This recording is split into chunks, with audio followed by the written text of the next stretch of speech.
Woodward Sports? Love wearing clothes? Then you should be wearing Woodward Sports clothes. Check out our full line of merch at woodwardsports.com. Just click on Shop. We have all your favorite designs, like Dan Campbell kneecaps, Woodward Golf, and of course, our own logoed out merchandise. Men, women, infants, kids all love Woodward Sports. Impress your friends. Impress your boss. Impress your dog. Buy Woodward Sports merch today.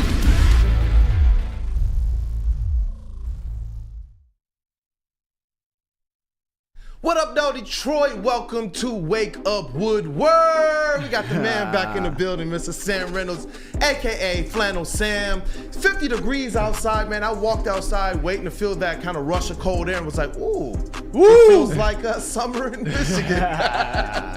But, oh, man, we got a lot to talk about today. It's a packed show. You guys already know that. Chat. Welcome. Thank you guys always for the support, man. We smashed that like button yesterday. Let's keep that streak going. We need you guys to be active. Hit that like button as you're entering. Share the stream, post the stream, do all of that, man. This is the best. This is the best morning show, period, and you guys are a big part of that. The phone lines are open, 313-552-6322. We also got Mr. Matt Broder over there. Hey, you looking fly today, brother. Thank you, man. Got my 1984 Detroit Tigers jersey on, a little Dave Bergman action. I'm ready to go. It was a wild night in sports with the Pistons. We got some Michigan State to cover, some Jared Goff. We got a lot to talk about, but it was a wild night, especially with the Pistons. Great to see you all. Oh, man, you guys already see the shirt, man. I had to. Let me move this mic up. I had to today. We had to. Had to, man. The Detroit versus everybody. You guys already know how it goes down in Detroit. This is not just a mere term. It's a way of life almost for Detroit. But we do have a couple things that we have to talk about as we get to these headlines around Detroit. Mr. Matt Broder, man. Look, linebacker, special teams captain Jalen Reeves-Maybin has signed a 2-year, $7.5 million contract extension with the Detroit Lions. Let's go. Let's go. Let's go. This first move made from them, or first real, semi-significant move. And Sam, I can see you smirking. This is a good, savvy, a locker room move, but also Jalen Reeves-Maybin showed some potential playing more defense. Once he needed to fill in for Anzalone, for Jack Campbell, and various spots throughout the season, Jalen Reeves-Maybin proved he can handle a linebacker workload. So this is a really good move, bringing back your captain, a reasonable deal, 2 years, $7.5 million. Jalen Reeves-Maybin is back. Germ is back. Yes, I know that there was a time during the season where I was maybe perceived as a Jalen Reeves-Maybin hater. I am most certainly not.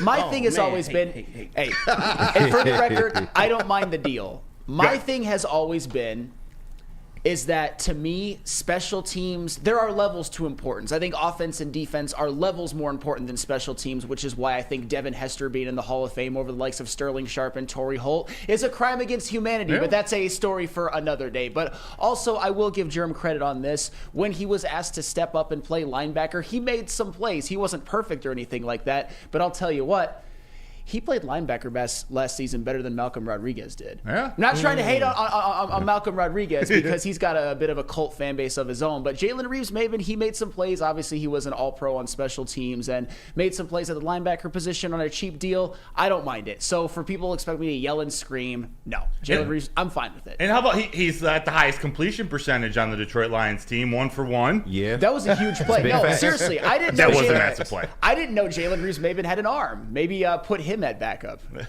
Maybe that was a fake punt in Dallas. He threw it to Khalil Dorsey. The combination you never knew you needed. Exactly. Yeah. And one of the things to look at is, I believe it's the Detroit Lions continuing to shore up some of the things that are strengths for them. We obviously know that the offensive line is a strength, but another strength they've had this year, and they've displayed it, was versatility. You did mention Malcolm Rodriguez. You're talking about Jalen Reeves-Maybin. These are guys from the linebacker room who, whatever they're asked to do, whether it's offense or defense or special teams, they go out there and they do it. And I do believe you need players like that on your team, especially when you're looking to go out there potentially this offseason and bring in either a splash potentially or some more starter-worthy players through the draft. So Jalen Reeves-Maybin, hey, I know the Booth boys, man. KG, shout out to KG. What up? Detroit's #1 draft pick, and we got JB over there in the TD booth as well. TD booth. I have to make sure I enunciate that. No, you gotta just flow through it. TD booth. TD booth. TD booth. Titty booth. TD booth. Like a good titty booth. Yeah, but look, can't be mad at that. You know what? We'll start right here with KG, man. What's your thoughts on it? Hey, man, it's a good move, and it's just yet another example of Brad Holmes looking out for his own. Jern being the highest paid special teamer maybe ever. But yeah, he definitely got a lucrative deal. But they paid him for more than just the special teams. Obviously, he does fill in that linebacker role, and he did a pretty good job of that this last season. Look forward to what he can bring, but all in all, I like it, man. You got the money, why not? But let's see where he spends in other areas. Yeah, it's almost as if this contract, it kind of the cap space going up, like we were talking about yesterday, is going to enable the Detroit Lions and Brad Holmes to really secure a lot of the guys that they like on this team already. And JB, I know that you were pretty excited about this move too. Oh, yeah, definitely. I'm definitely excited about it. I mean, this just goes to show, as you guys have already said, that, hey, Brad Holmes knows what he's doing with this money right here. It's a 2-year, $7.5 million contract. The max he can make is $8 million. I believe it's 5.2 completely guaranteed. But like this just goes to show that Brad Holmes can sit here and stretch a dollar to get the right players back in here. And hey, you re-sign him for 2 years. This is an amazing deal. Like I gotta love it. All pro, baby. All pro. Yeah. Hey, let's rock, man. Let's rock. And you know what? The Detroit Lions have continued to kind of focus on some areas of need as it relates to the coaches they've brought in, as it relates to the deal they signed with Matthew Betts of the CFL. Oh, yeah.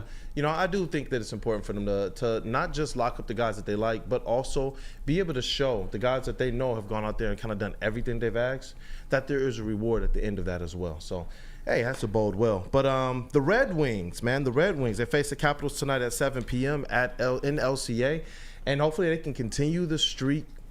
How you feeling about these Red Wings? I know it's been a while since we've gotten your comments about the Red Wings on here, but Flannel Sam.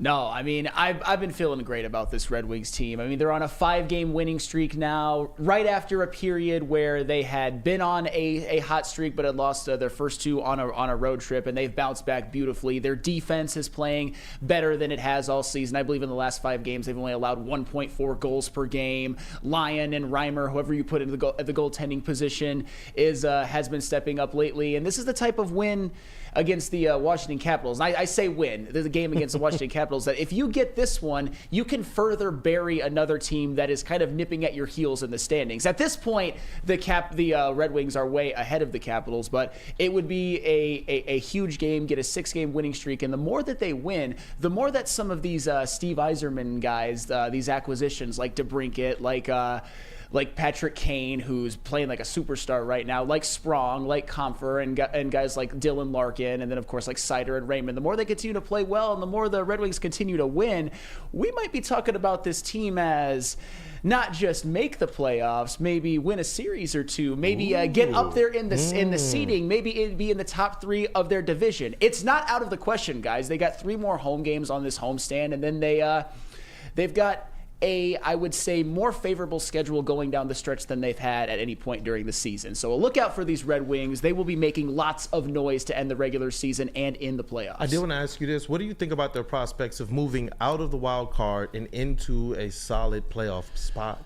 Well, it's possible. And that's going to be tough because I believe they are 4 behind, 4 points behind the Maple Leafs. And the Maple Leafs quiet is kept. And this is where I need to stop having my Detroit sports blinders on all the time. The Toronto Maple Leafs are on a 7-game winning streak in their own right. So it's going to be tough. I think they're firmly in the wild card position, which is at least to the point where they can control their own destiny. And I think that's a very comforting feeling for the Detroit Red Wings, to where there is a margin for error. But I wouldn't count it against them to chase down the Toronto Maple Leafs, because the Red Wings, they may not have an Austin Matthews. They may not have the top-end talent, but they do have a lot of really good top-end talent, and they are certainly more deep than the Toronto Maple Leafs, not even close. So wouldn't shock me at all. Dope. It's good to hear as well. Yeah. This has been exciting to kind of follow what they've done. It kind of, to me, it resembles how the expectations continue to rise for the Detroit Lions as their season went along. But Matt Broder, hello, the Tigers, they beat the Astros 4-0 W's, in the third baby. spring training game. And I see the Tigers. I see you. I see you repping. Oh yeah. This was I don't want to say a big win. It was their first win in the spring training. There's not a ton you can read into these first few games, really all of spring training. You just want to see them start doing some right things. We got to see Jack Flaherty pitch an inning, pitch really well, 2 strikeouts, made quick work of the Astros. Bo Brisky looked good. Joey Wentz pitched 2 innings, had 5 strikeouts. So those are the things you like to see. And then Brady Allen, a young left fielder, he had a bomb. 3 RBIs, drove in a couple runs there for the Tigers. It was a good start in Riley Green and Spencer Torkelson's debut. But there you go, won 4-0 versus the Astros. Dope. And was there anything that really stuck out to you about this game or any of the players? Nope. It is spring training. It's just spring training. Game 3 of spring training. There's very little you can read into. You just want to see him start to do some things that give you some hope for the season. So we got to see some good pitching. Hey, right to the point, man. I like it. No, I respect you for that, Broder, because it's game 3 of spring training. There's not a whole lot that can be gauged from that. But, it's worth talking about because the Tigers, I think some of us Tiger diehards do have some expectations for them. So definitely. And we promise we're going to go around and we're going to hit all the teams here in this first segment every day starting at 11:05. So we're at least going to shout them out. 4-0 win over the Astros. Let's go. Yes, sir. But this big story. The Pistons. You guys are, hey, y'all see it, right? Y'all see it. Detroit versus everybody is not just a saying, it's a way of life around here. The Detroit Pistons, man, they lose 113-111 to the Knicks at Madison Square Garden.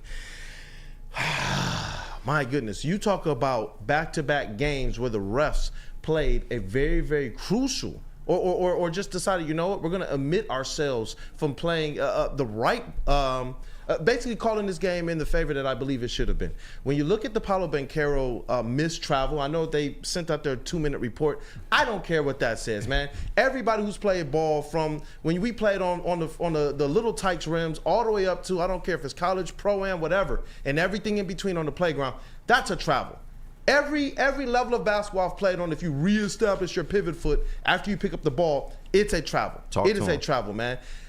But we let that go. We cried about it for a little bit that night. You let it go. You move on. To follow that up with what happened against the Pistons in Madison Square, where they basically took out Asar Thompson's knees, and then you go on and that play directly is involved with the Detroit Pistons losing that game. I don't know how much you can stomach, man. And there's a lot to unpack there. You saw Monty Williams after the game, and I know we're going to talk about that some more. You saw Cade Cunningham, and he was heated, especially when you paired that with his comments the night before. It was good to see him get 8 free throw attempts. Yeah. I guess, league. Yeah. But man, oh man, what a time for the Detroit Pistons. They don't need any help creating their own bad luck. They do that themselves already good enough.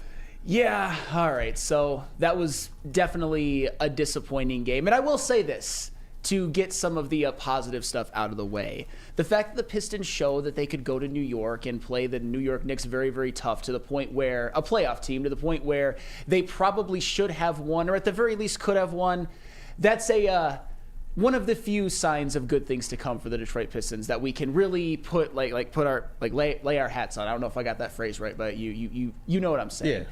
I guess with the Pistons, here's the one thing that I will say, and this is something that Lindsey Hunter, if you don't want to listen to jack-off flannel man named me, don't listen to me. But if you want to listen to Lindsey Hunter, he will back me up on this, and he has mentioned this on this show.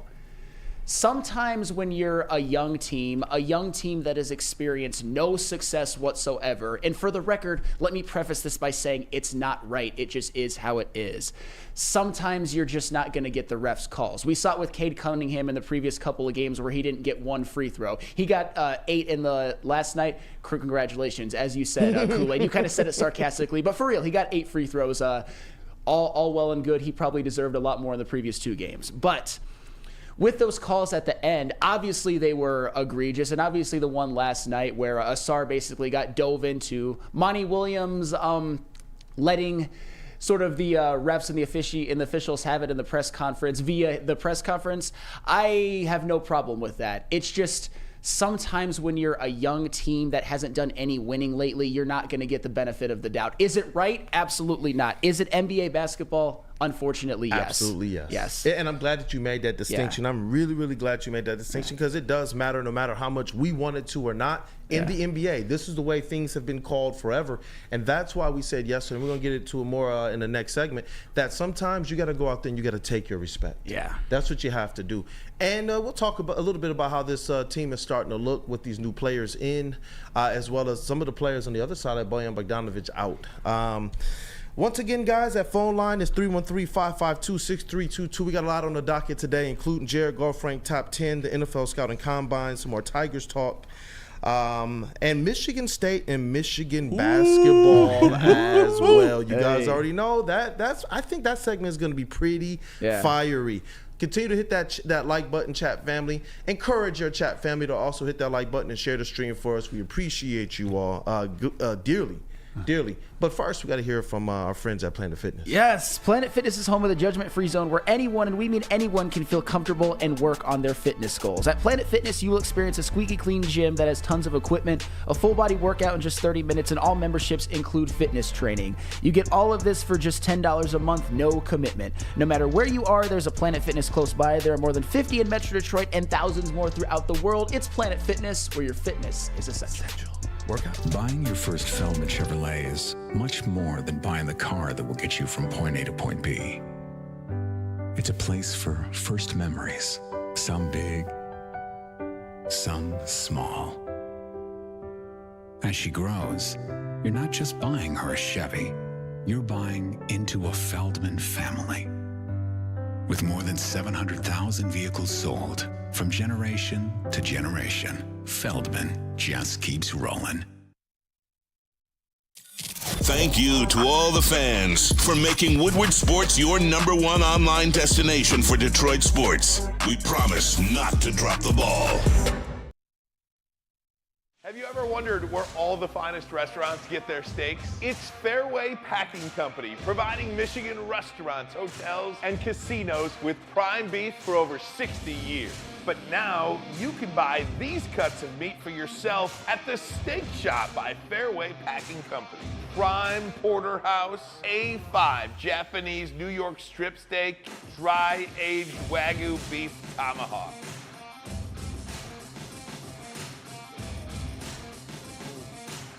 Delicious. Get to the Steak Shop today. Enjoy fine wine, have a private party, and get the finest cuts of meat anywhere. The Steak Shop on Mack Avenue in Grosse Pointe Woods, or order online, fairwaypacking.com. Love Woodward Sports? Love wearing clothes? Then you should be wearing Woodward Sports clothes. Check out our full line of merch at woodwardsports.com. Just click on shop. We have all your favorite designs, like Dan Campbell kneecaps, Woodward golf, and of course, our own logoed out merchandise. Men, women, infants, kids all love Woodward Sports. Impress your friends. Impress your boss. Impress your dog. Buy Woodward Sports merch today.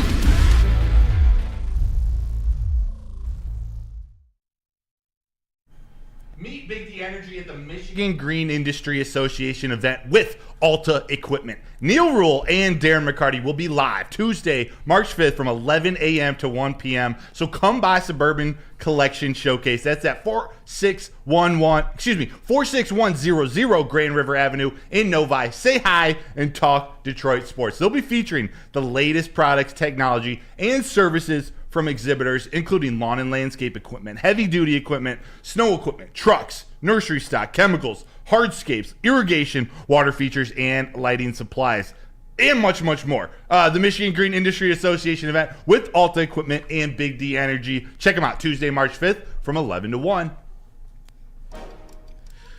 Oh, man. Gosh, I know what I guess I segment is shouldn't up put my hands next, up. and I was just sitting here like, oh, my gosh. What up, though, Detroit? Welcome back. It is Wake Up Woodward, and I'm very happy to be here with my crew. I'm not very happy with the ref crew from the Detroit Pistons versus Madison Square versus the New York Knicks. Bro, I'm so discombobulated right now. I can throw this basketball through the... Well, we won't hurt our studio here, man. Don't do that. Welcome back, y'all. Chat family, continue to hit that like button. The phone lines are open, 313-552-6322. We got to dissect this thing, man, because the Detroit Pistons got hosed. Up 111-110. A win in their grasp. They played defense the right way to close that game out. Yeah. Asar Thompson's getting the ball and going down to the other end of the court and just absolutely gets tackled, man. You talk about taking a win away from this young team. And this isn't the same Pistons team that started the season. Obviously, 8 players out, 8 players in at the trade deadline. And that doesn't even include when they traded Marvin Bagley and Isaiah Livers for Gallinari and Muscala. You're talking about a young team who I've been waiting to see Quentin Grimes. We've seen him now in back-to-back games. The first game he was a little rusty, but you could see the defensive chops were there. You could see that he's a gamer. He knows and has a feel and understanding for the game. Simone Fontecchio as well, and Cade Cunningham. Since we did our Woodward Pistons segment last week with Rod Beard, we said that Cade Cunningham is him. And I know that there's been some questions about who he is, what he is, if he's healthy, if he plays too slow, if he's Cade Cunningham is a hooper. He's a baller, people.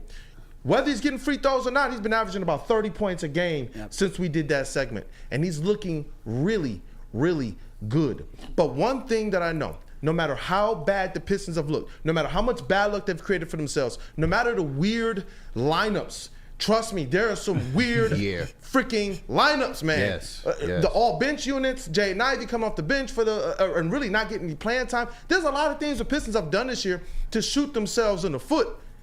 But last night, those types of games, all season, I know a lot of people have been saying, oh, finally, Monty Williams blew up. Guys, as a credentialed beat writer and reporter, one of the things I'm supposed to do is make sure that I'm responsibly reporting what's been going on this season. I promise you, that's like the 10th time that I've seen Monty Williams go to the press table or be at a practice and absolutely go off about the way that his team has been defended and reffed. I'm telling you guys, this is not something new for him. It might be one where he was a little bit more animated than the prior ones, but I'm telling you, he has defended this team. They have all season sent in the film, sent in the tapes. I believe that they have sent in the most complaints this season as well. But the one thing I know Monty Williams has tried to do with his team is say, play through this stuff. Play through it. He didn't want to create an atmosphere in the air or an air where they're going on and after every game it's just a complaint fest, especially when there's things that they've done from a defensive standpoint and a lack of hustle to be able to cost themselves as well. But last night was one of those games where they did what they were supposed to do and the game got taken from them. Another thing, the whole video with Cade Cunningham, and it looked like he's kind of going off on Monty Williams. This team, okay, when you talk about the trust between a player and a coach, what you actually saw there was Cade Cunningham venting to Monty Williams. When you feel like you can go to your coach and you can vent and you can express, it's because behind the scenes, it's because you guys are actually in the trenches together. Yeah. That's what that means. Cade was going off on the refs. He went to all 3 refs, then came to the sideline and talked to somebody who he knew would listen, who he knew was going to stand up for him. There's a lot of things that we can criticize Monty Williams about, and we have. We have. But last night, man, I hope, as I got the Detroit versus everybody shirt on, I really hope that this starts to stoke a fire within the Detroit Pistons. I do believe that they have a decent young core of talent, a good young group of talent. I really do. But I hope that this team understands, like we said yesterday, you have to go out there and you have to take your respect. That's like true. you said in the open. Yep. Like you said in the open, no matter what we know the right call to be or not to be, this NBA does some weird things, and they have. How long have we been? It's not just the NBA. We've been Detroit sports fans forever. We've seen this happen. Detroit versus everybody. It ain't just about sports. It's about what goes on the whole, man. We see Detroit. Instead of the world and the country get behind saying, you know what, they're one of ours. No, it's, hey, let's throw and crack jokes about them being in bankruptcy. And instead of us, hey, Detroit is on the way back up. Hey, no, let's continue to bring up the same old stupid digs that we've brought up for many years. Instead of actually saying, you know what? These people are about pulling themselves up by the bootstrap and moving forward on their own peril. We got people out there that just want to continue to make it that much more difficult. And when it does start to bleed over into our sports world, is it as consequential as some of the personal digs? No.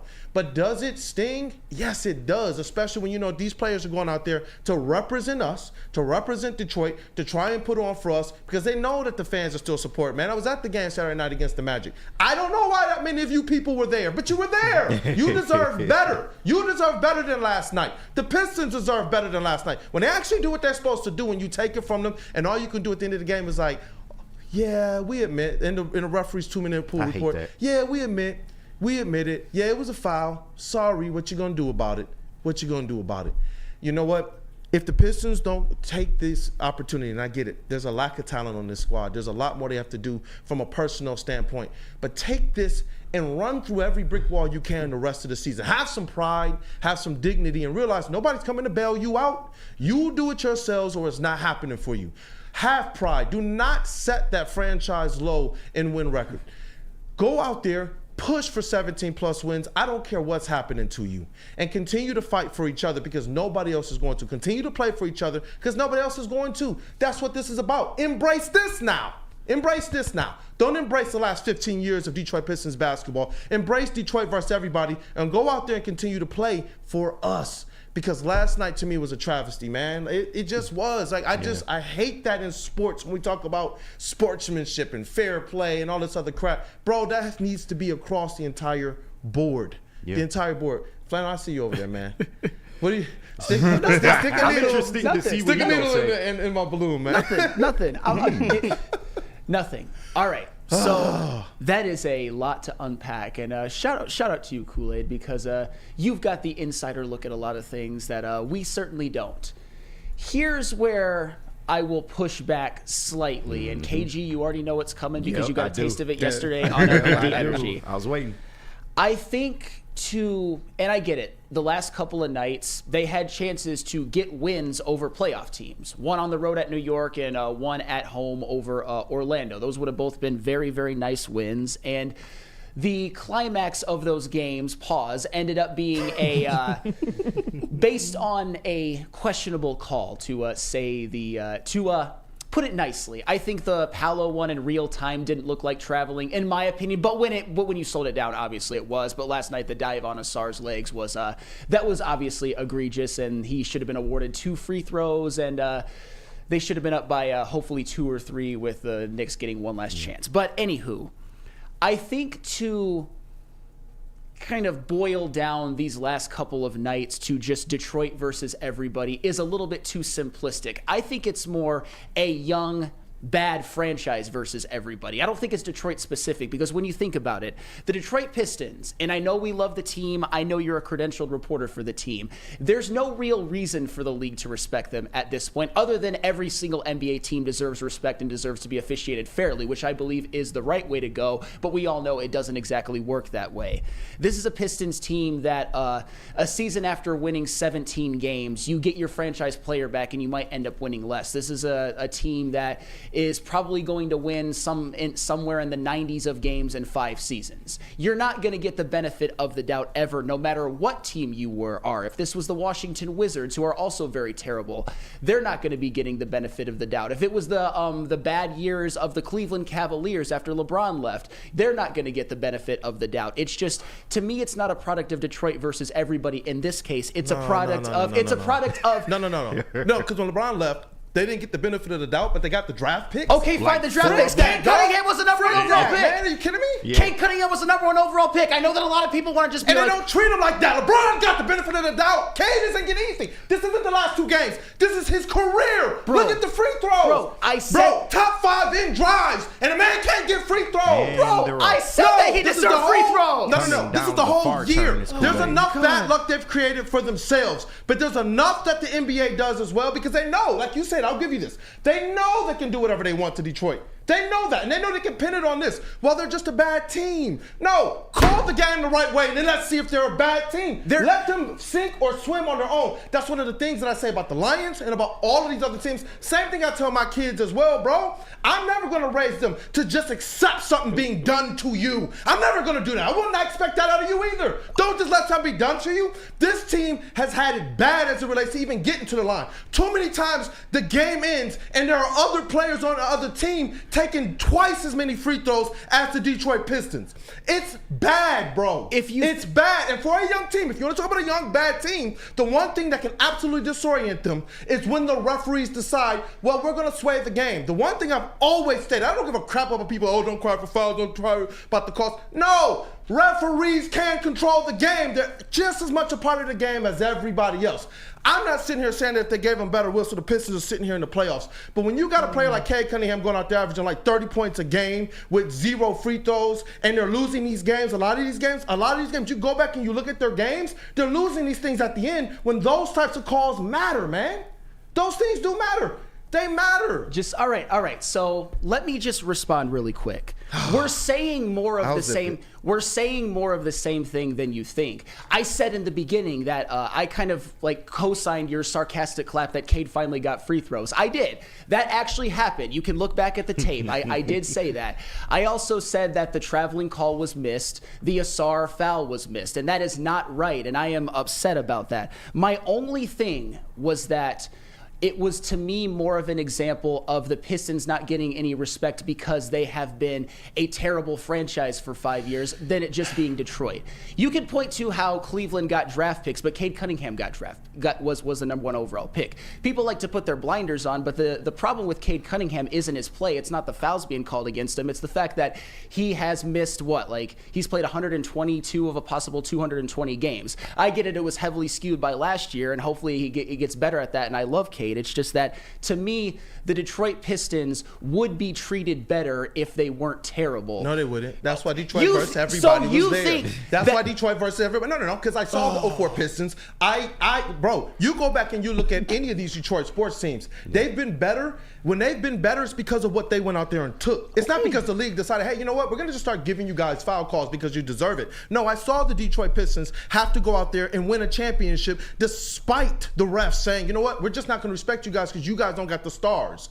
I saw that with my own 2 eyes. I saw that. I saw the Detroit Lions go for years just getting here you go. I know you're a playoff team this year, guys, but here's your apology letter for screwing you guys over. I saw that for years. I saw the Detroit Tigers get screwed. I've seen the Red Wings get screwed. It doesn't matter if they're good or if they're bad, man. It doesn't matter. The Red Wings got screwed. They were the biggest dynasty in hockey for like 12 years. Because they went and they took it, man. Okay, but they fought up against all. Here's the thing. And they could pay for it too. The NBA is a little bit differently. The going to work Pistons and the bad boy Pistons would not have been ref the same way as this team. They may have gotten more fair foul calls. I'm not asking them to give the Pistons something. I'm just saying that other teams would have been reffed more fairly. I get it. This Pistons team is reffed egregiously. It's just that they are not a franchise right now, with their record wise, and I don't even necessarily blame them, that is worthy of the NBA's respect. And I think that every team deserves respect. That's disappointing because this fan base, irregardless of what the Detroit Pistons have put on record, this fan base continues to come out. And the NBA says that they're about their fans. They appeal to their fans. They advertise to their fans. And when and this is why I'm more mad. You got to understand something. This is not just about the Detroit Pistons. I don't believe that the Detroit Pistons are playing away from, based on how the referees ref them. What this is about is this, man. When you go to this arena, when you kind of go out and you see Pistons fans across social media and you see that they're engaged, they are invested, they deserve better. There's real money being paid. There's real time being spent by real people who continue to give this team something. When you go to a game like you do on Saturday night and you see, that arena's more than 50% full for a team, no matter what the stats say, hasn't been that good over the last 5 years, bro, they deserve better. And if you don't care about us as fans, as supporters, as observers, I'm sorry, bro. That's a disappointment. And that should be a stain and a black eye on the league. No, period. But to me, and I know we have to go to break, and I just wanna respond by this. It's not. And like I said, the refs, all of that, they haven't treated the Pistons fairly this year, most certainly in the last couple of games. But to me, it's more of a product of the Pistons and the management and the team building and the coaching that has made them so bad that the Pistons fans aren't experiencing any better. I mean, they're 8-49 right now. I get it. Kudos to Detroit Pistons fans for showing up and still supporting this team, but they're 8-49. They're not normal bad. They're about to maybe set their record for the worst record in franchise history. I hope they don't. But can we definitively say that they're not? Absolutely not. So we can't. We can't. I would obviously like to see them string together some wins, and I think they proved in their last couple of games that if they get a break or two, they might have won both of them. But they've been more competitive. They have, and shout out to them. But I want to see some wins. Have gotten better for them and absolutely. Such. And look, I don't love the refs. I love you though, Flannel. I love you, Kool-Aid. It always stays on the desk because yes. It does. No, I'm telling you, like a little bit of this is just a lot of the different narratives that you see out there, and a lot of the things that go on. Ultimately, we all want our team to do well. We just do. We do. But we got to move on.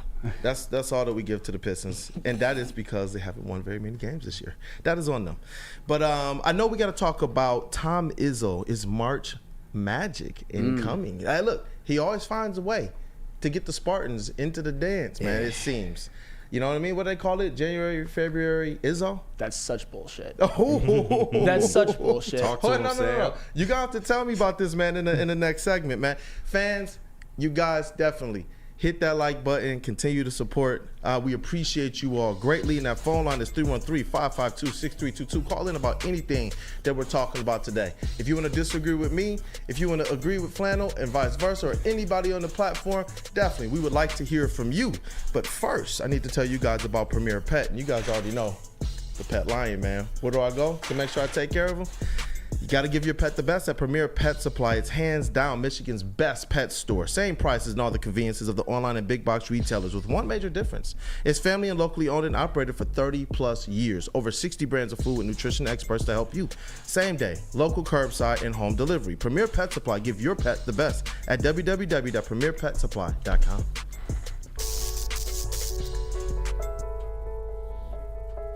We've just received word. The world's cannabis supply has vanished. The public is outraged and has taken to the streets in response to this tragedy.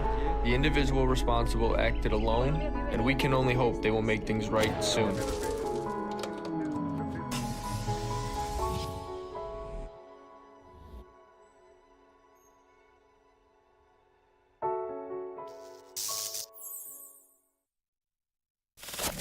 We don't like to brag that we are the toughest sports network in Detroit, but we do have a guy named Darren McCarty on our side. Woodward Sports. Hi, my diamonds. It's Crystal with an X.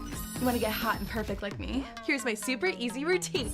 Drink at least a gallon of water before you wake up. Attach a weight to everything in your house. Hello? Sell your car and just sprint everywhere. Scream when you exhale.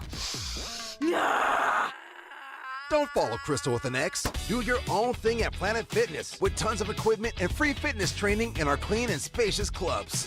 Join now for just $10 a month and cancel anytime. Game is won in the trenches, and our big fellas don't mess around. The Woodward Heavyweights on Woodward Sports.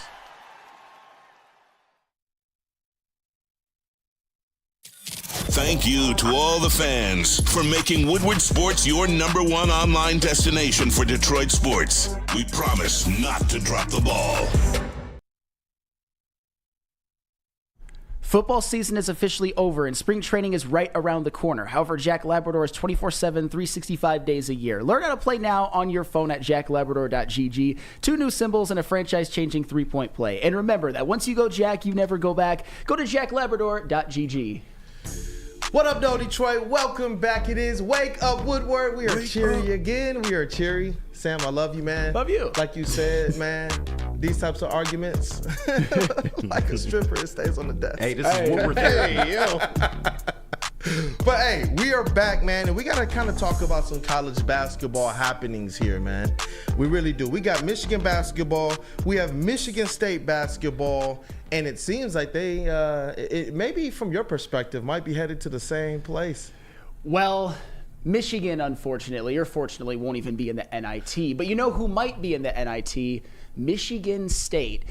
And I'll tell you what, for anybody who thinks I'm going too far, Michigan State just lost 2 consecutive home games to NIT teams in their own right, Ohio State and I forgot who else. Oh, Iowa, of course. And Michigan State, the reason that I bring them up is I believe they've gotten a little bit of a free pass, but you know what? Yeah. Hold that. Okay. Hold that thought. Hold on. Okay. We're going to tee it up. So just so you guys know, I need you guys to hit these phone lines, 313-552-6322, because I think Flannel has some good things to say about Michigan State that I'm actually not going to disagree about at all. But I know we got to hit these phone lines really quickly, man. We got you say we have 2 or 3 callers on? Yeah, we do. We're going to go to Eduardo first. What's up? You on Wake Up Woodward? Good morning, guys. Hey, good morning, Eduardo. What up, though, man? Listen, I got some questions. I'm just talking to Sam right now, you know? So Sam, I got a question for you. Yeah. So your basis on the argument was that the NBA has no respect for the Pistons. That's what you were saying, correct? This iteration of this Pistons team that has been terrible for 5 years. Okay. Would you say that before last year the Lions had no respect from the NFL? That's fine, but they've been a terrible franchise. No, I'm just. Yes. Okay. Yes. Would you say that they gained the league's respect beating the Green Bay Packers last year, Week 18?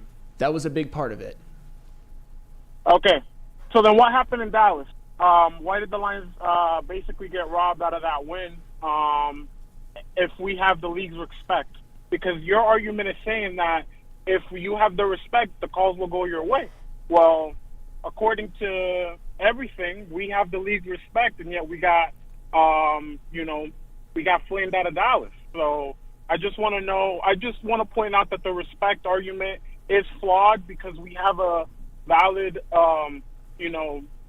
representation, in the Lions of a team that has the respect and still gets hosed by calls even after this. Well, and That is all. for the record, that Cowboys call was egregious, and I've said as much. And yeah, there we go again. But that was really one of the only ones I can remember from the year that was really bad. It was bad. In NFL, one game makes a big difference. But I also think that home cooking when it comes to refs, although it's been a Lions problem a lot, it's certainly a phenomenon when it comes to a lot of teams in the NFL as well. So yes, that Cowboys call we could all agree was bad, and I think that's actually a fairly solid point by you, Eduardo. Good call.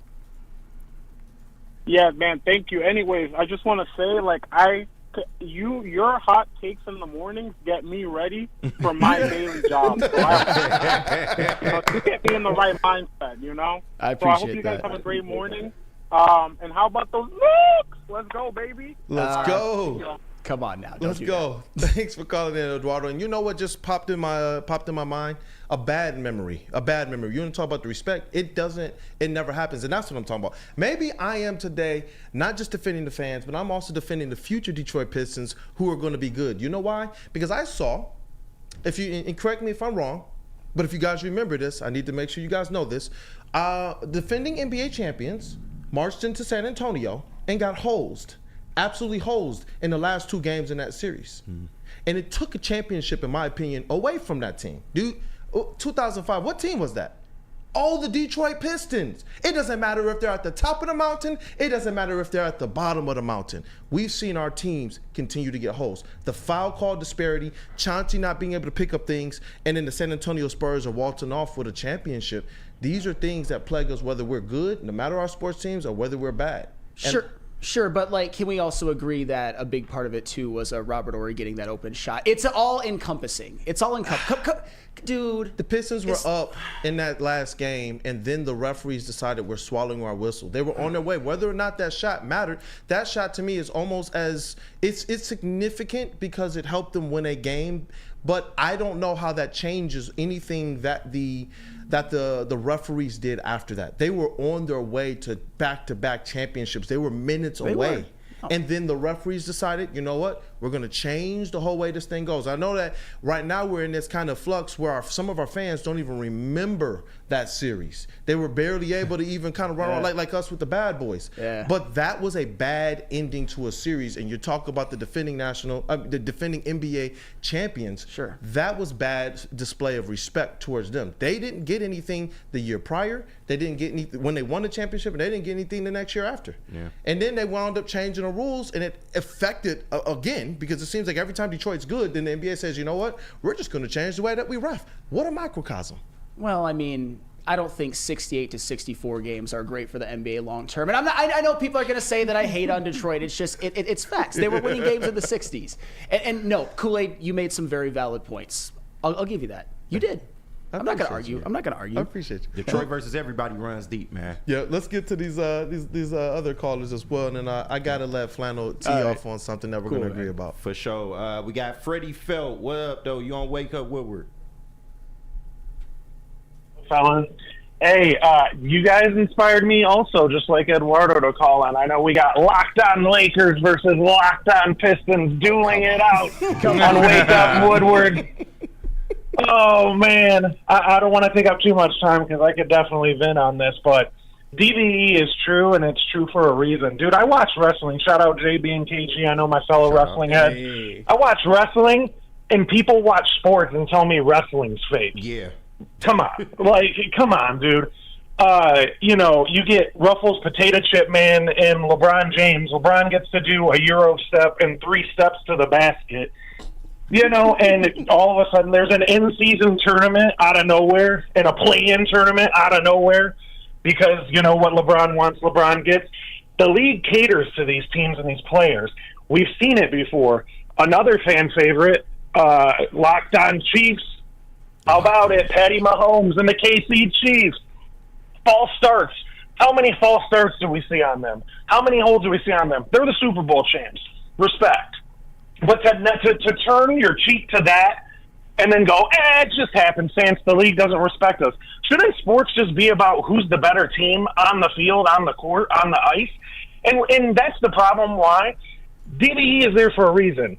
And it contradicts us because we're the pick yourself up by the bootstraps and don't whine and be tough and we're blue collar and we're hard nosed. Okay, that's cute, but we also don't want to be whiners. But how many times does this stuff happen to us across the leagues, across the board in every sport? On the Galarraga perfect game, the back-to-back Red Wings Stanley Cups where the Penguins just conveniently get to leave their skates every time they hit us.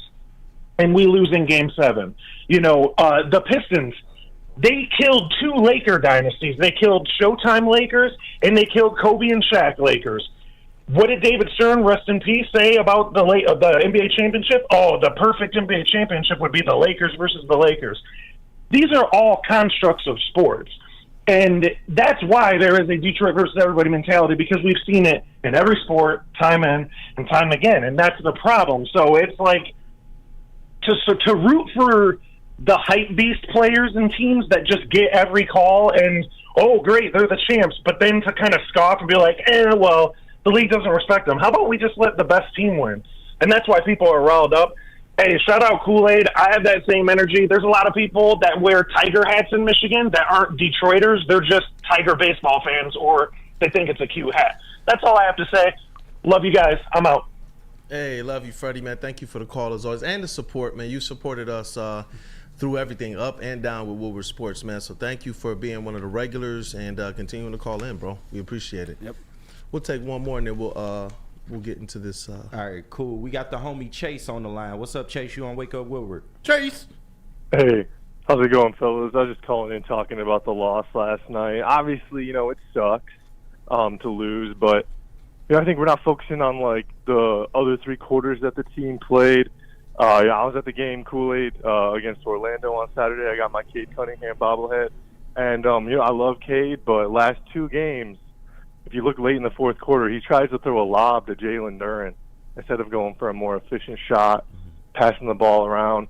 People like to talk about the foul call on Paolo, the foul call not, or the lack of foul call on, Officer last night. But I feel bad for the refs. Everybody gives them flack when they don't get a call. Everyone gives them flack when they do get a call. There's really no winning for these guys, and I just think we should focus on our team and what we can do, not focus on the things outside of our control. We got to play better defense. This team has to rebound better. Outside of Jalen Duren, there's not a double-digit rebounder on this team. So I think we need to focus on, the effort has been there since the All-Star break. This team needs to play harder on defense. This team needs to focus on getting the ball on defense, maybe get some more second-chance points. But, it's not like that loss last night, cost us a playoff spot or anything. It does suck. Obviously losing is never fun. But, we got to focus on defense and rebounding before we can start complaining about the foul calls, I think. I agree with a lot of what you're saying there, Chase, and that's why I said this Detroit Pistons team, these calls that are going on and happening to them this year, it's not going to change realistically the flow of how their season goes. My energy was more or less from, and that's why I got the Detroit versus everybody shirt on, from a place of this is what we've experienced, whether we've been at the top or whether we've been at the bottom. Just give us a fair shake and then let us handle what we handle. With the Pistons, one of the things that I know from a basketball standpoint is the way that the game is called generally dictates the flow of basketball. People say, well, just keep running your head into a brick wall. That makes you insane. The Detroit Pistons starters, other than Jalen Duren in that Orlando game, none of them got a free throw attempt. So if you know that you're continuing to drive into the rack and you're trying to play aggressive and things of that nature, and you're just not going to get the call, a lot of times that can change up what you do in the course of a game. And for us as Pistons observers, we don't know how much that affects what they're actually doing, even from a defensive standpoint. If they know that, hey, we're out here trying to play defense to the best of our ability, but they're going to call ticky-tack calls and fouls and such, it changes things. The one thing I have liked is I feel like the energy has been better. They got a lot of the vets out of here at the trade deadline, and they're not just vets. They were old players who did not play defense, and Alec Burks, Bojan Bogdanovic, and so forth. And they got some players in here that I'm with you. I want to see this team have some pride. I want to see this team go out there and improve on a lot of the things that we know that they should. You're saying it right. Rebounding. I've been, and we've discussed it on this show as well. I want to see them go out there and bring in a guy like Thomas Bryant who got some fight. I want to see them do that. We said that to start the year, like, the Pistons are missing these types of guys who, from a basketball standpoint, from a culture standpoint, like how the Lions have gone out there and got those identity guys. The Detroit Pistons have to go out there and find their identity players. So I agree with a lot of what you're saying, Chase. I really do. I want the Pistons to go out there, and I'm going to keep saying it, take your own respect, because no one's going to give it to you. Yeah, absolutely, man. I appreciate the time. I appreciate you guys taking the call.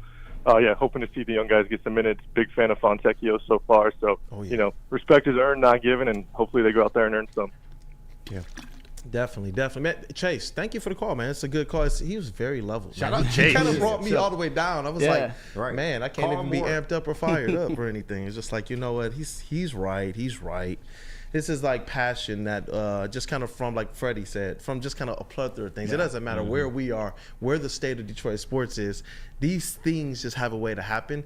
And it's like when I was younger, I didn't have a platform to talk about what happened to the 05 Pistons. So, got it now, so I'm going to talk about it now. But, hey, look, we got to get to this that's back here in the back wall. Michigan State basketball, University of Michigan basketball. I've been waiting for these segments because you guys already understand the fire that Flannel brings as it relates to college basketball on this show as well. I have a feeling that you're about to cut into some people, man. But first, I love it. But first, you'll see what I did there, guys. We got to tell you guys about Lady Jane's haircuts for men. Cut into that. I see you. Hey, look, and you know what? Michigan and Michigan State, they might not be at the tournament, but your boy Detroit Kool-Aid will, Masloway will, Braylon Edwards will, and you can too. I'm going to tell you how. Come to Lady Jane's Haircuts for Men for an award-winning haircut experience. Register to win a trip of your dreams and all expenses paid suite for the 2024 NCAA tourney. That's right. No expense spared for you and 5 of your best buds. Lady Jane's Haircuts for Men open 7 days a week. Walk in anytime. It's wicked awesome. Come to Lady Jane's for an award-winning haircut experience and register for a once-in-a-lifetime opportunity to win an all-expenses-paid suite for the 2024 NCAA tournament for you and 5 of your best buds. Lady Jane's open 7 days a week. Walk in anytime. It's wicked awesome. A ton of fun, a ton of sports, and a ton of man meat. Welcome to the Woodward Heavyweights, live daily 5 to 7 p.m. on Woodward Sports.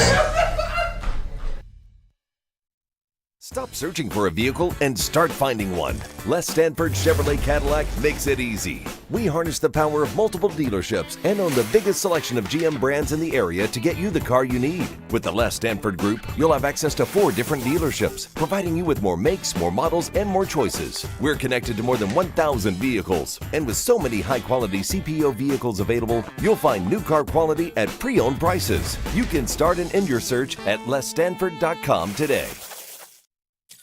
Thank you to all the fans for making Woodward Sports your #1 online destination for Detroit sports. We promise not to drop the ball.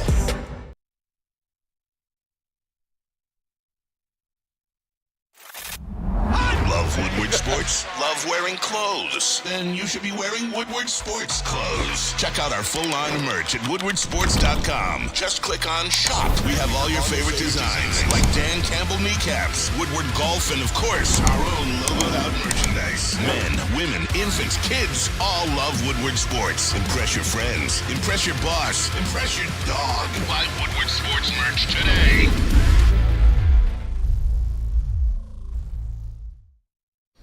For over 60 years, Fairway Packing Company has provided Michigan's finest restaurants, hotels, and casinos with prime beef, Wagyu beef, and dry-aged beef. Experience the Fairway difference for yourself today. Visit the steak shop in Grosse Pointe Woods for grab-and-go steaks or order online at fairwaypacking.com. Get your meats. What up, dog, Detroit? Welcome back. It's Wake Up Woodward. You know what? The chat family is on one this morning, and we need to be able to feature them a little bit more, especially if they're calling in. I'm going to give that number out again, 313-552-6322, because we still have callers on the line, man. You guys have been fantastic this morning. Go on ahead, continue to hit that like button, smash it for us, share that stream. Let's get more people over here to call in and talk this Pistons stuff, man. Definitely. But I know you said we got some more callers on the line, KG.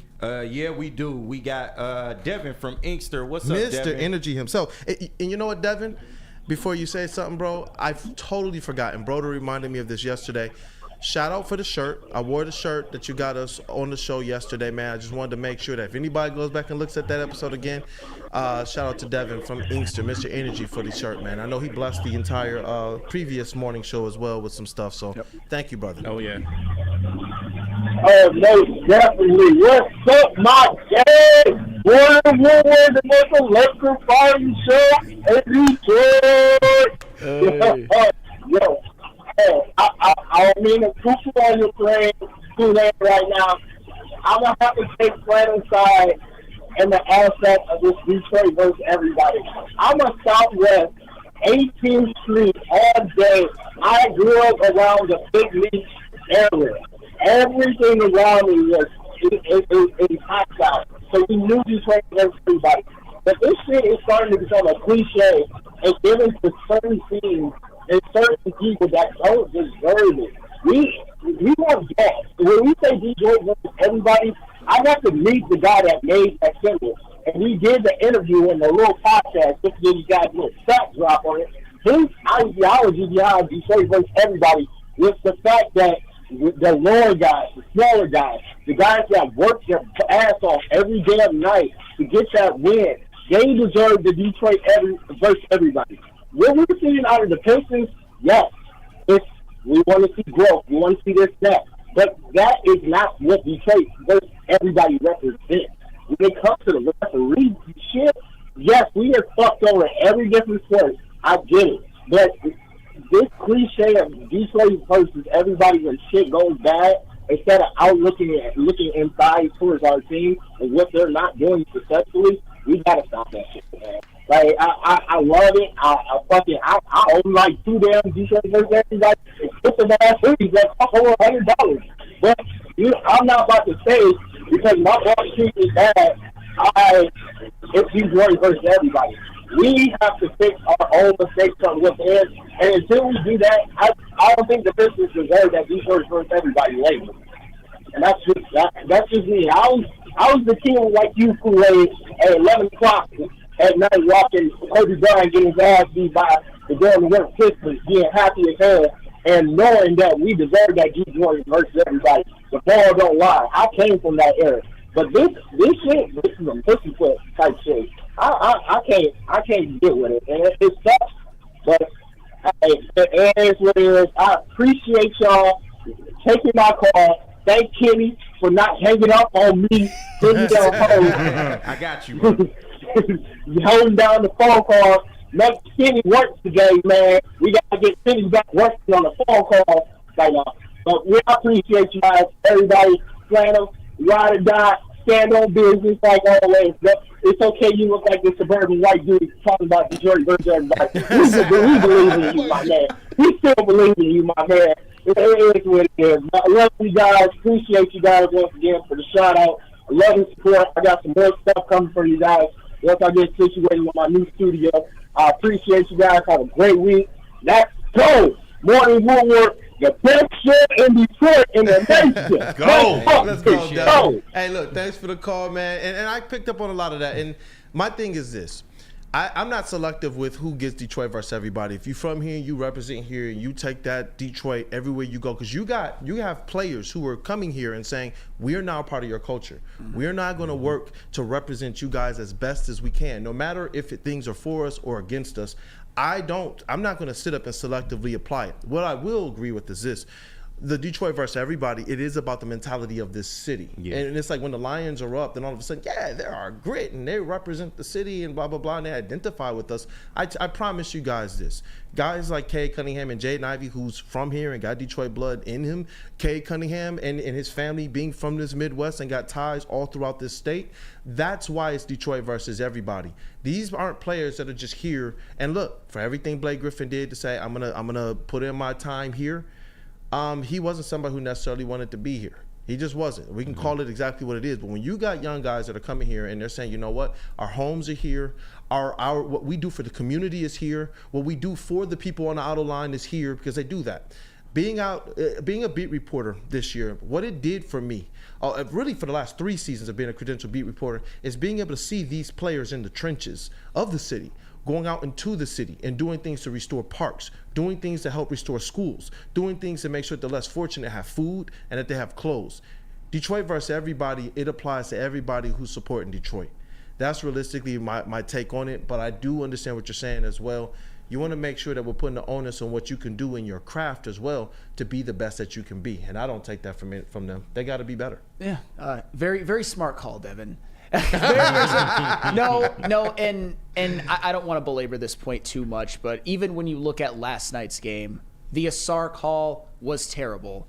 But I also would have liked Simone Fontenecchio to hold onto the ball after Quentin Grimes got that save. He might have been fouled too, but just saying, there's usually a combination of things that happen when you lose a close game that include the refs and some things you could have done better. And I think that's something that Devin was sort of alluding to. But man, we got an hour out of last night's game. It really kind of it galvanized the people. It did. It did. I'm glad we gave it some time. I mean, that's what the Wake Up Woodward platform wants to be about, trying to not just the pulse of the city, but making sure that we present all of what the city has from a sports standpoint, as well as if there's anything else of newsworthiness. You said we have 1 or 2 more on that? Yeah, we got 2 more. Pay-per-view shout out to y'all. Pay-per-view Pete, what's up? You on Wake Up Woodward, man? Pete going once. Is anybody alive out there? Pete going twice. Come on, Pete, it's a Tuesday. Got the club going up. I hear something. Pete. I'm about to hang up, Pete. Yeah. Triple T's, Pete? Yeah, hang up. All right, yep. All right, we'll move on to, we'll put it back on pause. We'll move to Terrell from FL. I know what's coming. What's up, Terrell? You on Wake Up Woodward? Yeah, you know what's coming, Sam. you know what's about to go down. You know. Talk to him. You already know. Look. That dude that just called was correct. You have to take personal responsibility no matter what you're doing in life. But reality is reality. And the NBA is in business to make money. That whole Detroit versus everybody moniker came from the 04 Pistons run, because we had to be not only better than every player in the league, we had to beat the league as well. Mm-hmm. If you go back and watch all of those Eastern Conference finals that we made and didn't make it to the finals, go back and watch the Miami Heat series and tell me that Dwayne Wade wasn't getting severe Jordan treatment. And then you want to go to your boy LeBron in his 25-point fourth quarter. There were 3 fouls during that set of points that he reeled off where dude didn't even get touched. So nobody is ever going to convince me that the leagues don't try to steer. This is what they do. They don't outright rig games. They use the referees to try to steer the games towards outcomes that they prefer because they'll make more money. That's just the way it goes. Like, anybody that's unbiased that watches those series and watches the games, like, that's why Rashid was constantly screaming at the refs, because the games were not being called fairly. And the NBA refs had been caught not once, but twice by the NBA by the FBI fixing games. So you can't convince me that there's not something going on there. When the Pistons played the Spurs, it was one of the lowest rated finals in NBA history. The league doesn't like that. They don't want that shit. They know that nobody cares about the Pistons besides people that are in Michigan, and other people in the country don't want to watch that, especially a team like the 04 Pistons that were a bunch of stars that used teamwork and defense to win games. They weren't flashy. The league doesn't like that shit, man. They're trying to win money. That Detroit versus everybody moniker is real for a reason, bro. It is. And I know that you love LeBron, and I get it. and we're never going to agree on that because he's still the most overrated athlete in North American sports history, and nobody will ever convince me otherwise. But that's the way it is, my boy. So y'all have a good morning, and I'll catch y'all later. You know what? I applaud his call. That mic drop. He made sure to hang up. But what do you got to say back, man? No, just I don't discount a lot of what everybody's saying. The only thing I will say is that Dwayne Wade also got a lot of favorable calls in that finals as well. So is it also Dallas versus everybody? I'm not trying to be a dick. I'm just saying. I'm just saying. Dwayne Wade had some favorable calls against him in multiple series. That's all. Well then. That's all. No, Flannel, I love you, bro. Oh my God. Do we have anybody else? We can try Pete one more time. One more time. We gotta Pete. get Triple T's on here today. What's up, Pete? You on Wake Up Woodward, man? Come on. Good morning, guys. How's it going? There we go. On a Tuesday, we get Pete. Well, it's Tuesday. You know what Tuesday is? What up, though? Tigers Titty Tuesday. Hey, there we go. Triple T. Baby, I'm looking for that coffee cup, baby. Okay. Look, real quick, I watched a little bit of the Pistons game, the SR ball. Bullshit. Okay? It's crazy. Okay. The Lions, good signing, number one. The Tigers, I'm all in. My son just put $20 on to win a Central Division title. If I win $38. Hey. I'm all for it. That's what's up. But anyhow, all right, Triple T, baby, Triple T. Triple T, let's go, Pete. Hey, thank you for calling in. As always, Pete, man. I always know it's gonna be a wild ride every single time. How do you not love Pete, man? How do you not? How do you not? Sam is over there like, yeah. No, it's all right. But tell us about Swiss Insurance, Kool-Aid. I will. We've gotten a lot of the bad news out the way. I think we actually got some more bad news on the way in the show. But first, let me tell you about this, man. The bad news is insurance rates are going up across the board in Michigan. Surprise! Just like the Pistons are going to get screwed by the refs. Surprise! But the good news is Swiss Insurance is here to help right now more than ever. It's critical for you to have your insurance reviewed. Swiss will make sure your carrier does not slip in extra fees or raise deductibles. Call Mark at Swiss Insurance today or visit SwissINS.com. Tell them Woodward Sports sent you. Where's the most convenient place to get that big fitness energy? It's Planet Fitness. Join today for just $1 down, $10 a month. With over 2,400 locations and equipment for every workout, you can get in, get energized, and get going. And with free fitness training and most clubs open 24 hours, everyone belongs in the judgment-free zone. So join today for $1 down, $10 a month, no commitment, cancel anytime. Woodward Avenue, the first paved road in America. Woodward Sports, the first sports network born in Detroit and made for Detroit. Have you ever wondered where all the finest restaurants get their steaks? It's Fairway Packing Company, providing Michigan restaurants, hotels, and casinos with prime beef for over 60 years. But now you can buy these cuts of meat for yourself at the Steak Shop by Fairway Packing Company. Prime porterhouse, A5 Japanese New York strip steak, dry aged Wagyu beef tomahawk.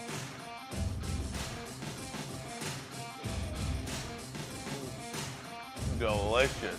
Get to the Steak Shop today. Enjoy fine wine, have a private party, and get the finest cuts of meat anywhere. The Steak Shop on Mack Avenue in Grosse Pointe Woods, or order online, fairwaypacking.com.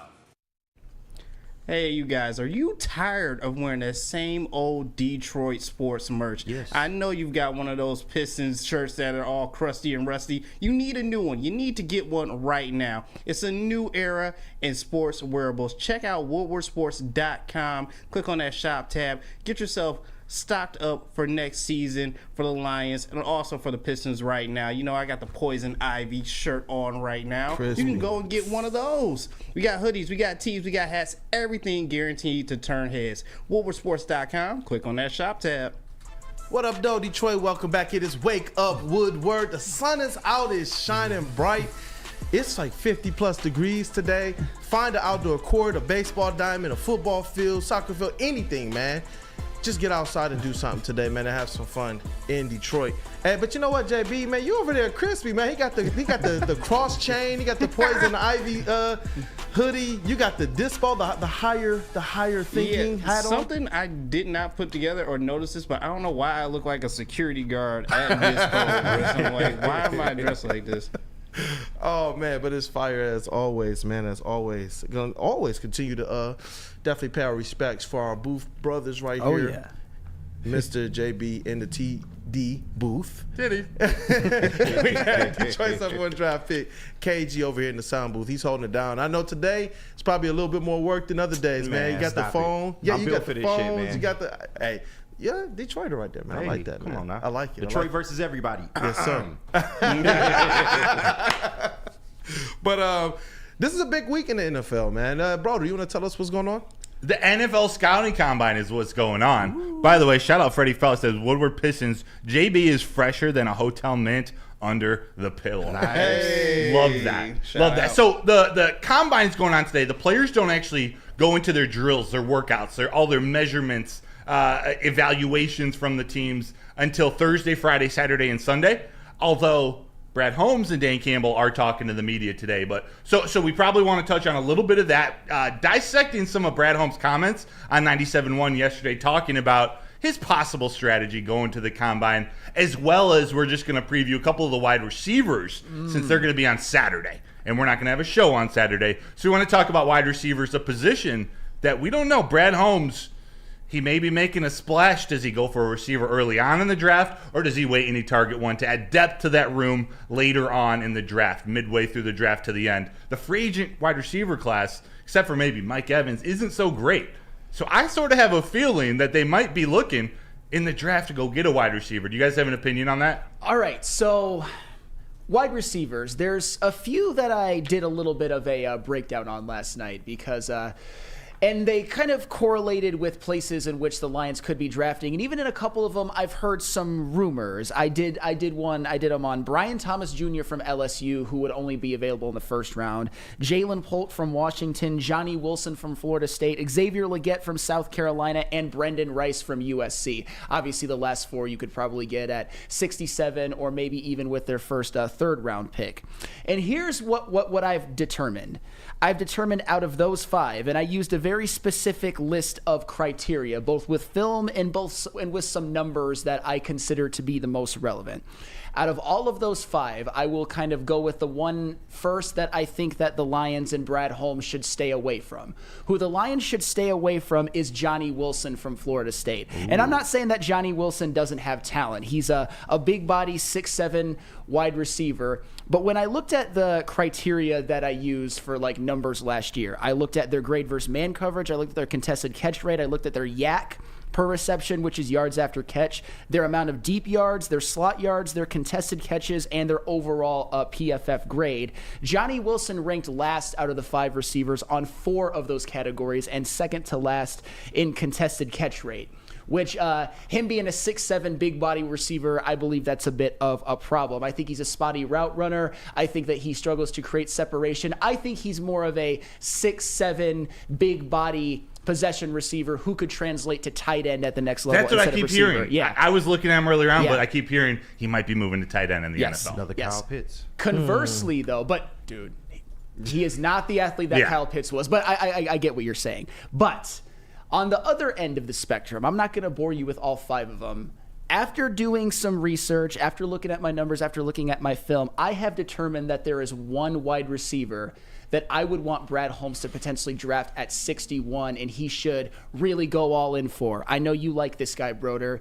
Xavier Legette. I think that he's a guy that Brad Holmes should get immediately. To me, Xavier Legette is a guy whose upside rivals that of like a Romo Dunze and a Malik Neighbors, and maybe even a Marvin Harrison Jr. On my criteria, Xavier Legette was first out of all of them on man coverage grade, first in yak grade and yak yardage after reception, and first in overall grade. And he was very much right up there when it comes to even slot yards and a contested catch rate and deep yards. Xavier Legette is pretty much, he's almost, to me, built like DK Metcalf. Yeah. He is. He really does. He has the size, the speed after the catch. He's kind of a wide receiver. Another thing I was impressed with him with last year is that every single one of the receivers that I mentioned arguably had a guy with them who was better than them. With Xavier Legette with South Carolina, it was pretty much him and nobody else. Really, the only concern with Xavier Legette was he was a little bit of a one-year wonder,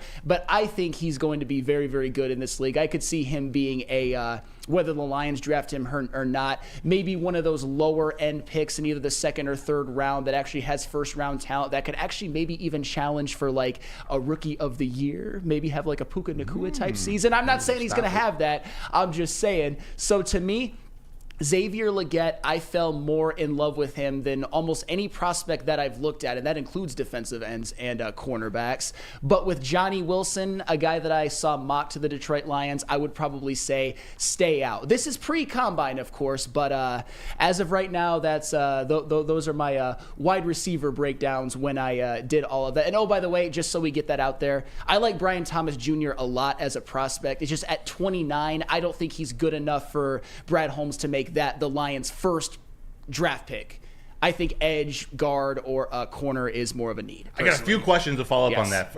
Are you thinking Xavier Legette and Johnny Wilson, like were those in your mind because of the Lions' fit for like a big body type of receiver, kind of the one thing missing with that offense or with that wide receiver room? Oh, 100%. Because like every single breakdown that I did was of a big body receiver. And for the record, I also like Jalen Polk a lot as well. He surprised me, and I think he's going to be a good prospect. But yes, with Xavier Legette, I just see somebody who can stretch the field a little bit more. I see somebody who's a better route runner, faster. Like I said, Xavier Legette is a DK Metcalf-like freak. And with Johnny Wilson, I just don't think the Lions have as much of a place for a 6'7" guy who isn't even that great at contested catches and is more of a possession receiver. I'm not saying he doesn't have talent. I'm just saying that he never really proved his ability to really stretch the field like an Xavier Legette did. And he doesn't have the physical attributes besides probably being the biggest bodied receiver of any of them in the draft. And who were the other three on your list of five? You don't have to go into detail, but I just want to know where your head was at. All right, so I used Jalen Polk of Washington, who he himself actually, out of my 7 criterias, topped in 3 of them as well, including contested catches and a contested catch rate, which was very, very important. And the thing about Jalen Polk and Xavier Legette that they share in common is that they can both play outside and in the slot. And I get it. The Lions have Amon-Ra St. Brown, who can also play in the slot. But getting a wide receiver who's more well-rounded is a big deal as well. Ben Johnson would love that. Yes, absolutely. And Jalen Polk, he's a little bit more refined than an Xavier Legette, but he also doesn't have the upside, I don't think. But I liked him a lot. I also went to Brian Thomas Jr. from LSU. I wanted somebody that maybe would be available for the Lions at 29. But like I said, I like him a lot. Out of all of the wide receivers, he's probably the one with the most like deep threat ability and explosiveness. But he also was last out of all of the receivers that I graded in man coverage, like versus press man, which is a little bit concerning. And I just don't think at 29 he's worth it. And the other guy I graded was a Brendan Rice out of USC, who's kind of that prototypical X that with like the size and the speed, but he also was last on my criteria in contested catches and contested catch rate, which tells me he was wide open a lot. And to me, he just doesn't have the production and what I know he will be great at, like a Jalen Polk or Xavier Legette. And I think Xavier Legette, for example, that's a guy you could look at as maybe being one of the top 3 to 5 receivers in this draft when it's all said and done.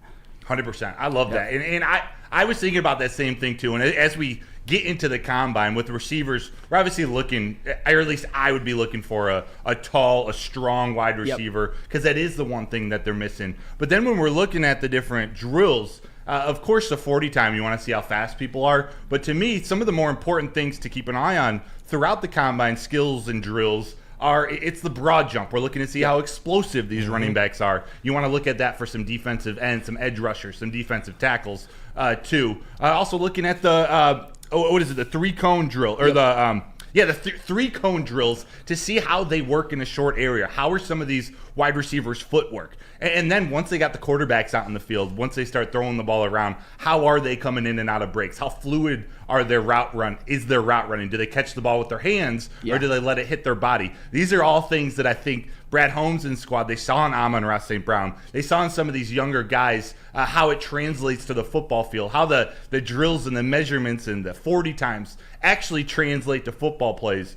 I love it. So I'm a big fan of Adonai Mitchell. I don't know if he's going to be available at 29. He's a 6'4", 190-pound receiver, almost 200-pound receiver actually out of Texas. NFL.com comped him to George Pickens. He's one with a really big catch radius. He catches the ball with his hands. He can run inside and outside from the slot or from the outside, as well as Troy Franklin. And these are two guys that, if they're at 29, these would be first-round sort of splashes that Brad Holmes would make. But you're right, a Brendan Rice. I'm not a fan of Johnny Wilson anymore, but these are guys you might want to look at 61, at 72, 92 even. Yeah. Xavier Legette. I love that pick. You know I love that pick, Sam. And I'll tell you what, Xavier Legette's one of those guys that I could see blowing up the combine and maybe getting into the first round. And I get it right now. I've seen mocks where he's even in the third, and I'm just like, Brad Holmes, do that, do that. Yes, please, like, now, run to the podium. But he's just one of those athletic marvel types. But I believe DK was a second round draft pick as well. So that doesn't necessarily mean that he is going to be in the first round. It's just that out of all the ones, and Adonai Mitchell's obviously another good one, and Tony Franklin, there's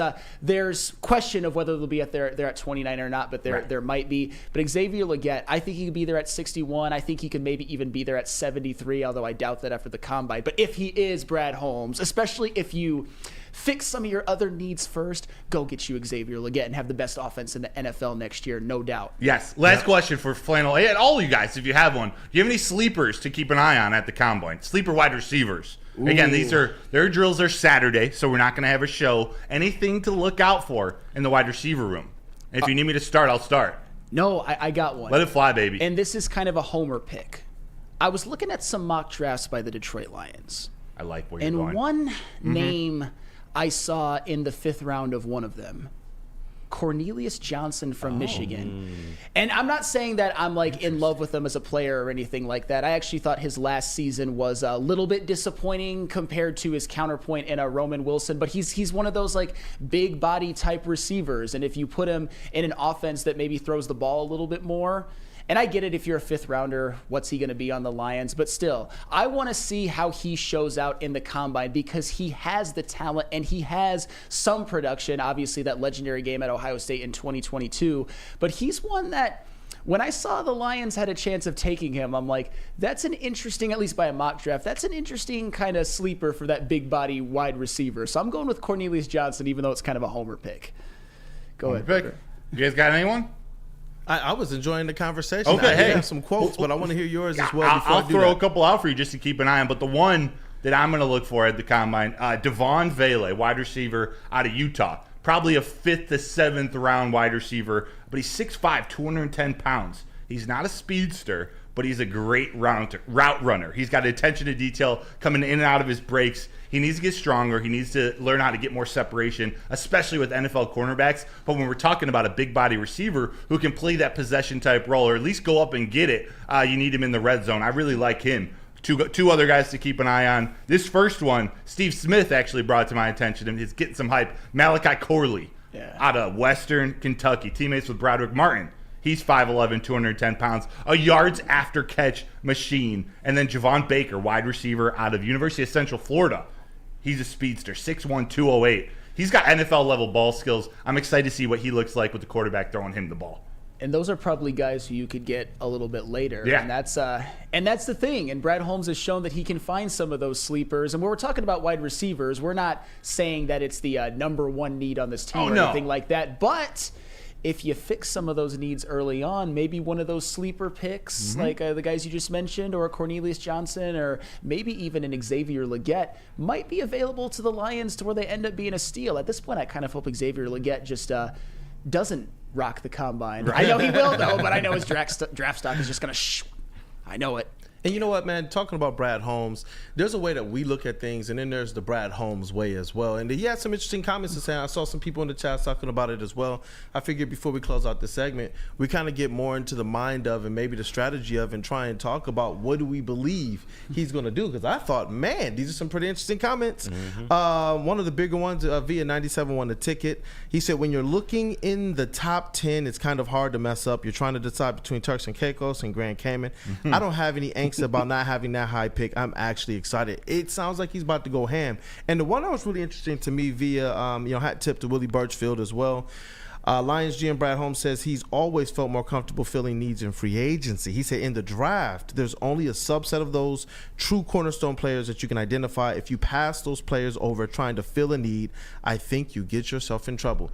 What is Brad Holmes about to do to this draft? Because it sounds like he's about to mess it up in a good way. Well, man, I think that speaks to, and we mentioned it before, having the number 29 overall pick is a very, very good problem to have because it shows you were good before you were good the previous year. But at the 29th overall pick, with the needs that the Lions have, if you don't trade up, you're tasked with maybe getting the 5th or 6th best edge or the 5th best corner or maybe the 3rd best interior defensive lineman or, for example, maybe the 2nd to 4th best guard. You're not going to get the best player at that position, at least perceptionally. I don't think that's a word, but you know what I mean. So I think at that position, you want to pick the best one available out of those positions. And I'm probably going to exclude wide receiver from that one. Like, for example, if a guy like Jackson Powers Johnson falls to 29, I'm kind of going to do the same thing where I'm like, pick. Or even if somebody like your guy, Kool-Aid McKinstry, falls. He's not my favorite corner in the draft, but at 29, again. Pick. Or even a guy that I really like that a lot of people seem to not like, Cooper DeJean. Or like Joshon Newton or somebody like that. You see what I'm saying? Somebody is going to fall farther than you think that they would, and I think that's where Brad Holmes can kind of catch them when they fall. You know what? That definitely needs to be a segment later on, too. Who is Sam's pick play? No, I'm serious. I want Sam's top 5 pick players if they're there at 29 that you have to do. We don't got to do it today, but I think later on the show, that would be really, really dope. Sam's run to the podium picks. Yeah, that's it. Will Brad Holmes even pick at 29, though? Because right before that quote that we put up, he said that he finds comfort in being later in the draft or not even having a first-round pick at all. So that can also lend to the fact that he might be willing to trade out of this first round. So, I mean, fans, get ready. Don't be surprised if he decides that, hey, I'm getting more value at this 29th pick. I can make something happen in the 2nd and 3rd rounds. I'd much rather take, volume over just picking in the first round. So, we don't know where he's going to go. Please don't do that. I think I got to, really quick before we go to break, Broder, you were in the building. You're the insider. Is there any chance that Brad Holmes trades out of the 29th overall pick and out of the first round altogether? Yeah, I think there's a decent chance of it. I hope it doesn't happen because I want to keep working with Ryan Ermani, but I think it's a very real possibility. 29 is such a unique pick. Getting that 5th-year option on a rookie contract, it could totally be a spot if J.J. McCarthy falls or if there's Bo Nix is still on the board, a quarterback available that someone wants to jump up and get to sit behind their starter for a year. Getting it in the first round versus early second round is a massive difference, a massive benefit for those teams. So if you can move into the 30s or 40s and gain an extra pick or gain in more draft capital for next year, I think there's a very real possibility. But if there's a guy on the board that he wants, that he knows he's going to go get, Brad Holmes isn't going to wait around. He'll pick him.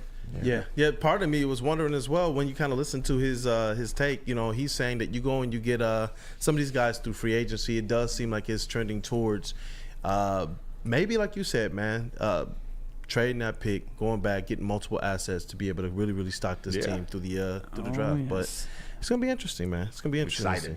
I'm excited too. It's Lions talk, and it's not just covering the draft from a standpoint of what we've done in years past. We're talking about we were able to push that off for like a whole month or 2 or 3 in some cases. And usually we're into who the Lions should get, and that mock draft has changed like 50 times by the time we get to this point. But as it relates to Brad Holmes and what the Lions have done, this is really, really comfortable. It's almost like I told you guys before. You can just sit back, whether it's in the Turks and Caicos or the Grand Cayman. You can just go on a vacation because you know that Brad Holmes got this thing under control. Yep, that is kind of have the stock answer to everything, but Brad Holmes has earned it to his undying credit for sure. But if you want to take some of those new draft picks out to a nice lunch before your luxurious dinner, of course. Where are you taking them? Big Boy Seafood Fest is great back idea. at Big Boy. Catch it while you can. Dive into fish and chips, their new Parmesan crusted cod, perfectly fried clam strip platter, or a delicious fish sandwich. A Big Boy must try. The new mango iced tea, the ultimate complement to their popcorn shrimp, shrimp Alfredo, or shrimp stir fry. Every day is a fish fry at Big Boy. And don't forget, every Friday night, the all-you-can-eat seafood buffet. See you at Big Boy. Big Boy Seafood Fest is sailing in with a fresh catch of favorites. Dive into fish and chips, our new parm-crusted cod, perfectly fried clam shrimp platter, or a delicious fish sandwich. Try our new mango iced tea, the ultimate complement to our popcorn shrimp, our all-new fried pickles, shrimp Alfredo, or shrimp stir fry. Experience all the sea has to offer every Friday night with our all-you-can-eat seafood buffet. Every day is a fish fry, only at Big Boy. We aren't quite sure if they consume more beer or sports. Either way, the heavyweights are here. Live on Woodward Sports, daily 5 to 7 p.m. Stop searching for a vehicle and start finding one. Les Stanford Chevrolet Cadillac makes it easy. We harness the power of multiple dealerships and own the biggest selection of GM brands in the area to get you the car you need. With the Les Stanford Group, you'll have access to 4 different dealerships, providing you with more makes, more models, and more choices. We're connected to more than 1,000 vehicles. And with so many high-quality CPO vehicles available, you'll find new car quality at pre-owned prices. You can start and end your search at lesstanford.com today. Come to Lady Jane's for an award-winning haircut experience and register for a once-in-a-lifetime opportunity to win an all-expenses-paid suite for the 2024 NCAA tournament for you and 5 of your best buds. Lady Jane's open 7 days a week. Walk in anytime. It's wicked awesome.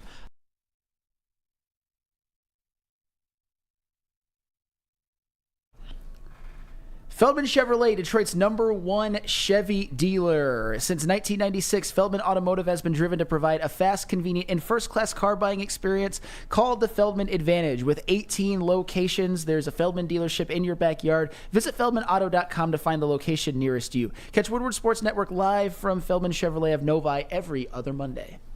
Hey, welcome back, man. Hey, man, that transition was smooth, JB. You over there cooking, man. I like that. Just trying some new KG things. got the sun rays on the Wake Up Woodward background and everything. Our booth boys are elite, man. Shout out to Detroit's #1 draft pick, KG, and Woodward Sports' MVP, JB Smooth as well.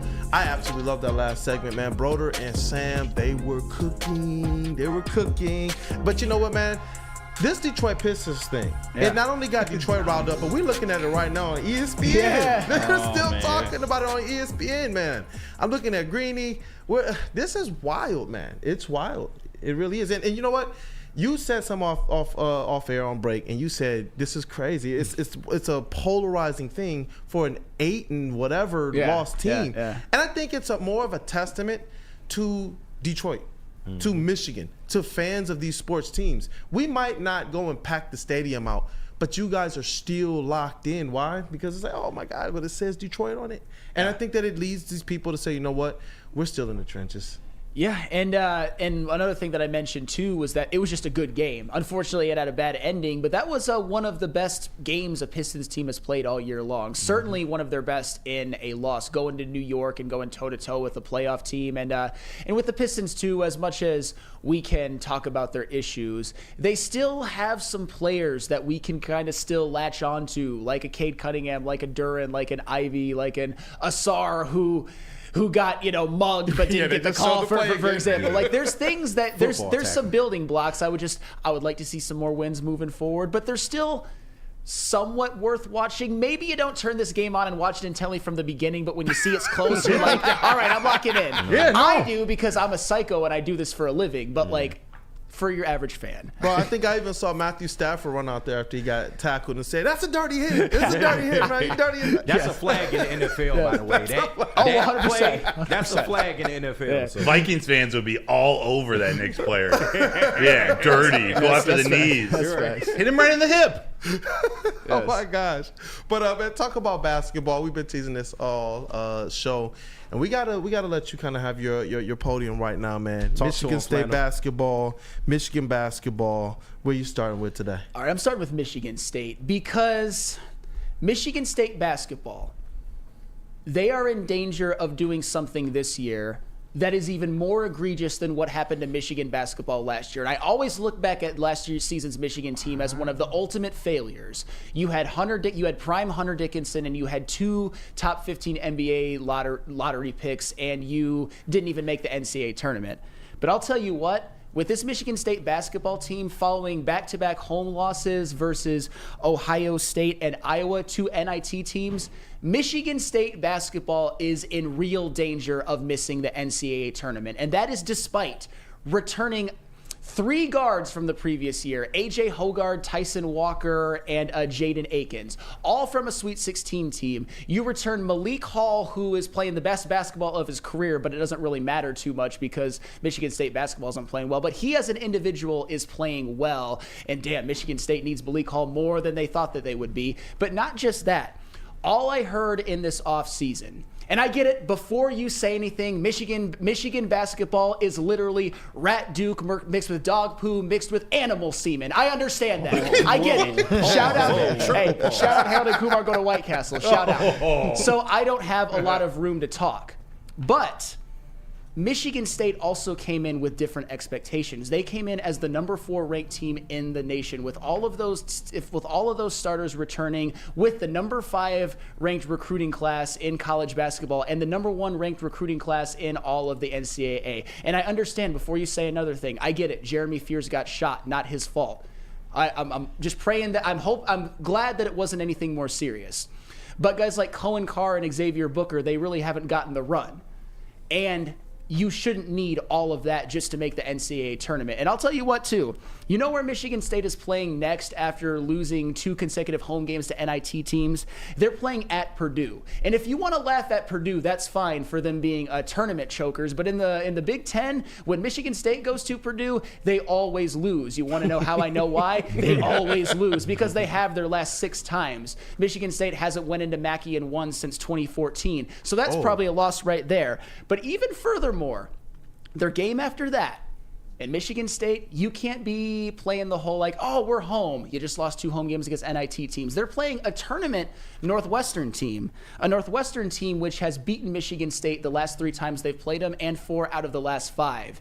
If Michigan State can't win 2 out of their next 3, and then their last game is at Indiana, a bad Indiana team, but it's still on the road. If Michigan State can't win 2 out of their last 3, they will have some nervous moments in that Big Ten tournament because there will be some work to have to still be done for them to even make the tournament. And this is one of the most talented Michigan State teams on paper of the Tom Izzo era. And I kept hearing from all of the Michigan State fans, our football team is bad, but you just wait until basketball season. It's Final Four or bust. We're going to be national champions.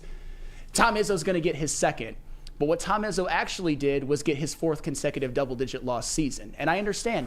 I can't say shit because I'm a Michigan basketball fan. But I remember a lot of you Michigan State fans which were talking a little bit too big for their britches about Michigan football this year, who were talking shit about Michigan after the Alabama video. Oh, you guys don't even want to play Alabama. Who the fuck are you, 4-8, 49-0? So I will talk all of the shit that I want. And if you guys don't make the tournament, if you guys have 4 returning starters, the number 1 recruiting class in the entire college basketball, and number 4 ranked in preseason, and you don't make the tournament, I'm coming for your ass.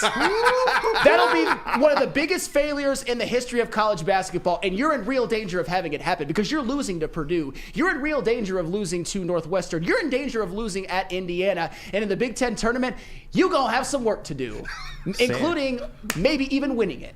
Because you guys blow.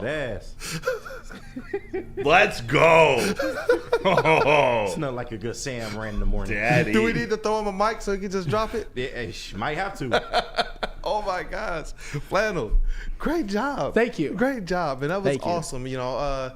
Michigan State. And I don't know if you guys noticed the inversion here. They don't deserve to be on their own colors. So we got Michigan State on the maize background. Damn right. But you also got to tell us about University of Michigan basketball. Well, obviously. But we got them on the green background.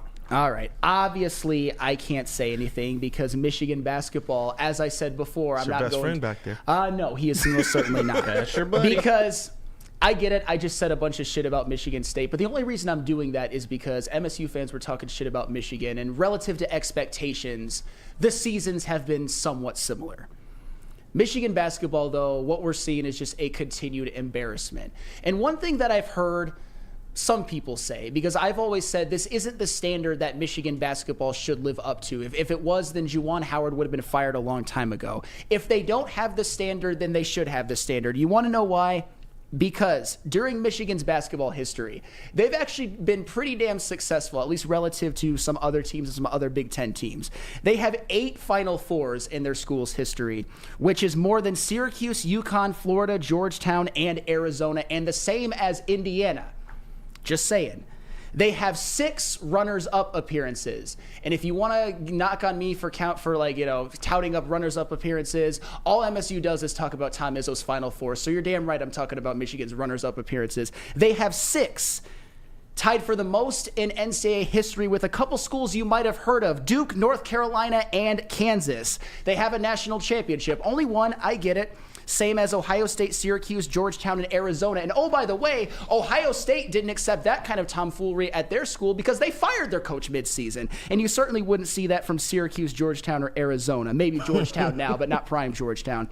And by the way, Michigan also has had 30 first-round draft picks in their school's history. 30. 6th most in college basketball history. Wow. More than Arizona, Indiana, Ohio State, Louisville, Syracuse, UConn, and MSU. You're great at what you do, bro.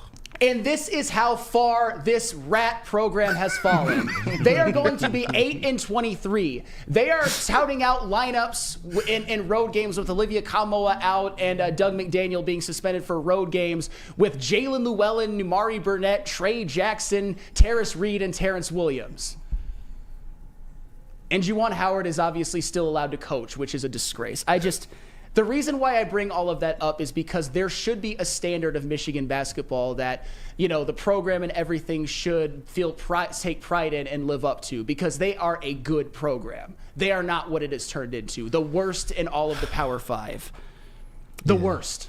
Sheesh, man. It's like as happy as I was kind of hearing you rip Michigan State basketball, I feel equally as kind of like down. Like, yeah, that's a reality check, man. Michigan basketball. And you know why it stinks is because for a long time watching Michigan basketball, there were no expectations, man. You just kind of watched them, and if they had like a big win or if they beat Michigan State, we were like, yeah, we're a football school still. But when you got John Beilein and they decided, listen, we're going to restore what Michigan basketball used to be, and to see that program handed off to what we consider, which we know to be a Michigan man, and it just kind of nosedives, fall completely off a cliff. That hurts. Yeah. That hurts. We fell in love now. We didn't just support. We fell in love with Michigan basketball, and right now this feels like a kick to the nads, man. Well, I mean, for at least someone, pretty much all of our age, because we were all too young to experience the late 80s and the early 90s with the Fab Five. I know you were a young kid, but you probably didn't understand as much as you did when you were an adult. Not at all. No, so this was the most successful era of Michigan basketball, at least of recent times, the John Beilein era, and it's not even that long ago. Even the early parts of Juwan, I think a lot of it was because, John Beilein left his players. But still, even the early couple of years of Juwan made an Elite Eight. And then just fell off a cliff. And now they're the worst program in all of Power 5. Man, and you know what? I can't really defend them either. I can't. Yep. Hey, Michigan man over there, you got anything to say about this? I couldn't have said it better. And I was in school in the Beilein days, with Novak and Stu Douglas and Tim Hardaway Jr., Mm-hmm. It was a special time. It was you aren't getting 5-star recruits, but you got a coach who's developing these players not only into a winning college program, but to be NBA draft picks and decent, if not above average NBA players. I know they didn't all pan out, but Tim Hardaway, he got a bag. Duncan Robinson, he sure got a bag. But you think of Glenn Robinson, won a dunk contest, Trey Burke. They aren't all-stars, but these are guys Trey Burke's side. They weren't 5-star recruits, and John Beilein built something special. It's been tough to see it go the opposite direction. Well, even Trey Burke, he wasn't a 5-star. He was a good recruit, but he wasn't a 5-star. But you even mentioned like a Jordan Poole, for example, and we can laugh at Jordan Poole for what he's become in Washington. But as a Michigan alum NBA player, he is somebody that Michigan should hold up as a success. He played a major role in the Warriors winning a finals, and not a lot of people can say that. During that period of John Beilein, I believe from 2012 to 2019, Michigan had 8 first-round draft picks. 8. And then if you want to juxtapose that to the end of Juwan, Franz Wagner, that gives you 9. 9 in a decade. And imagine if Mitch McGary could lay off the pipe for a couple months and stay at Michigan. Yeah. God. JB. Mitch McGary, not to like wax poetic about him really quick, but his effort that he played with in that tournament run, it was like porn. He was just beautiful to watch. It was stunning. Yeah.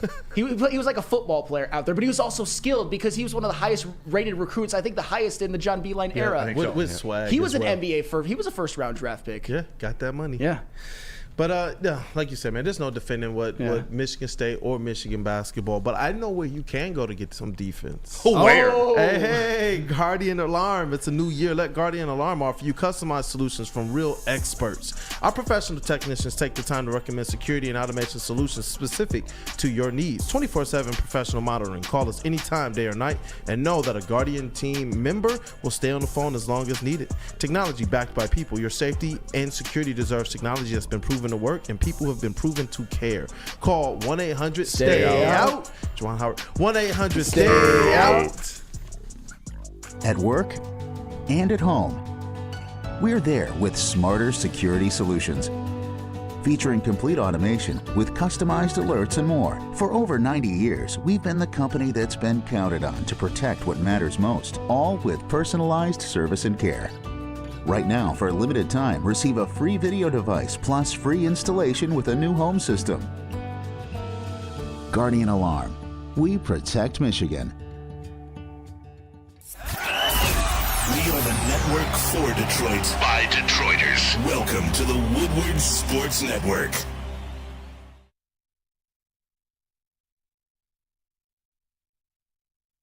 Hi, my diamonds. It's Crystal with an X.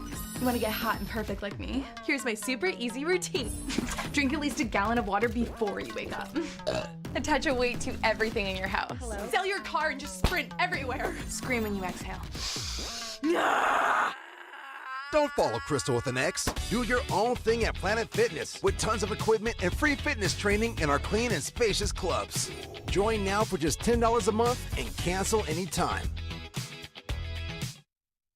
Visit Dispo Dispensary today for exclusive new deals. Yes, Broder. And experience a team that curates an unbelievable atmosphere, mixed with fresh inventory from Michigan's largest variety of products. Come through our stores or order on Dispo Dash today. New year, new deals, same plug. Dispo Dispensary, DispoShops.com, your local cannabis plug. And before you celebrate with some celebratory weed, you go shopping at Les Stanford. You don't do one and then the other. That's not right. But what happens when you run a great business for over 50 years? You expand and offer more products to more people. This is exactly what Les Stanford did by adding Les Stanford Buick GMC. The same great service that customers have come to know and trust on Woodward Avenue just south of 9 Mile. Check out Les Stanford in Dearborn today at lesstanford.com. Les Stanford Chevrolet. Together, let's drive. Let's drive right down Woodward. Again with the transitions, JB. Smooth. Man, y'all are cooking today, man. Shout out to KG. Shout out to JB, man. You guys are elite. Elite. And you know what else is elite? Your brother's elite too. You're elite too, Flannel. Thank you. You're elite. You're elite. Appreciate that, man. Hey, but what up, though, man? Wake up, Woodward. We are back. We are back, chat. Definitely, man. Thank you guys for all of the support. Continue to smash that like button. Share the stream. Support your boys. Support the best morning show in all of Detroit, and you guys are a part of that as well. But it is time for the most electrifying segment in sports entertainment. If you smell what JB, what's trending with JB Smooth is cooking. Hey, what's going on, fellas? Hey! All right, look, I got a couple videos to get to, and I want to play a real quick game with you guys, but I got to start off with this, because yesterday, even though the Pistons got screwed, K went out there and put in some work. 38, 2-5? Mm-hmm. Well, he didn't put in Kemba Walker numbers, 92 points, 6 assists. What? He went crazy in 14 Zimbabwe. points made. What? Yeah. Wherever he at. Wherever Kimber Walker is right now, Well, he you can see is it. schooling Hold on. everybody. Hold on. Hey, you know what's funny about Kimber? Because I don't know where the heck he's at right, Right. now, bro. He looks like he's with the Chinese affiliate of the Golden State Warriors He's or something. overseas somewhere. I don't even know where. I think his AS dude is. Monaco Basket.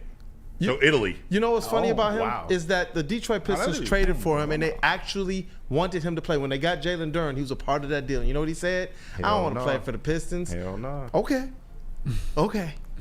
Go there. 92 points. Good job, Kimber Walker. 14, too. 14. What was that? Rebounds or assists? 14 3 points made. Jesus. So yeah. He said assist. He ain't passing to nobody.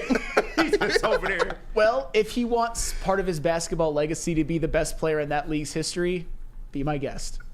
Hey, he's no Stephon Marbury, though. Chinese Jordan right there. Chinese Jordan. Yeah. All right. Well, moving on from this, I have to show you the coldest pass or passing routine you will ever see this week.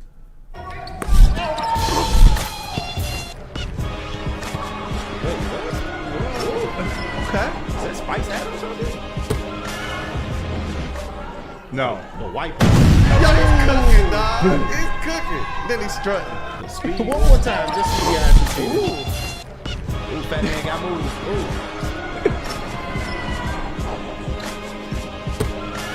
White. You have to hit it, right? That is wild. What do you guys think of that? Slow clap. That was amazing. KG, what was you over there talking about, bro? Man. Nah, he looked like Spice Adams out there, man. But hey, shout out to him, man. Fat people can hoop too, man. Dude, you know what had me dying? It was when he was dribbling up the court, that little high step that he was doing. Brother, man, what you thinking about this, man? That's a rec league baller. That's the one guy you want on your team every time you go into the IM building. No, it was a good pass. Hey, him and Kimber dream team. Hey, yeah, get him on team with Kimber. Dream team, man. Him and Kimber will make a great 1-2 duo, man. All right. Lastly, you guys, I want to play this quick game with you all. So I'm going to throw up a picture of a AI young lady, and I want you to tell me whose photo this actually came from. First one up. Do you know who this is? That looks like somebody. Josh Allen. No, it is not Josh Allen. No? I don't know. Is that the Minnesota Vikings coach as a girl? Kevin O'Connell? What? No, it is not Kevin O'Connell, but you are in the right division. Oh, so it's the NFC North. Coach or player? It's a coach. Ben Johnson. No. It's not. Is that Packers? Is that LaFleur? Is that Matt LaFleur? I think it is Matt LaFleur. It's not Kevin Looks O'Connell. like somebody. It looks like somebody. No. It is a Matt. Matt Eberflus. It's Eberflus. Wow. Yeah. Wow. All right, second one. Oh, that's Kevin O'Connell. Strong That's definitely Kevin O'Connell. What is happening right now? That neck strong as hell. What is going on? There's more of these? Wow. It's like a damn alien. All right, my word. Any guesses who this is? Kevin O'Connell. That is correct. That is I Kevin didn't say it O'Connell. first. Eric Allen said Wood. All right. Whoa, hey, yo, Eric Allen All right, said the Wood. Third pick. That's Matt LaFleur.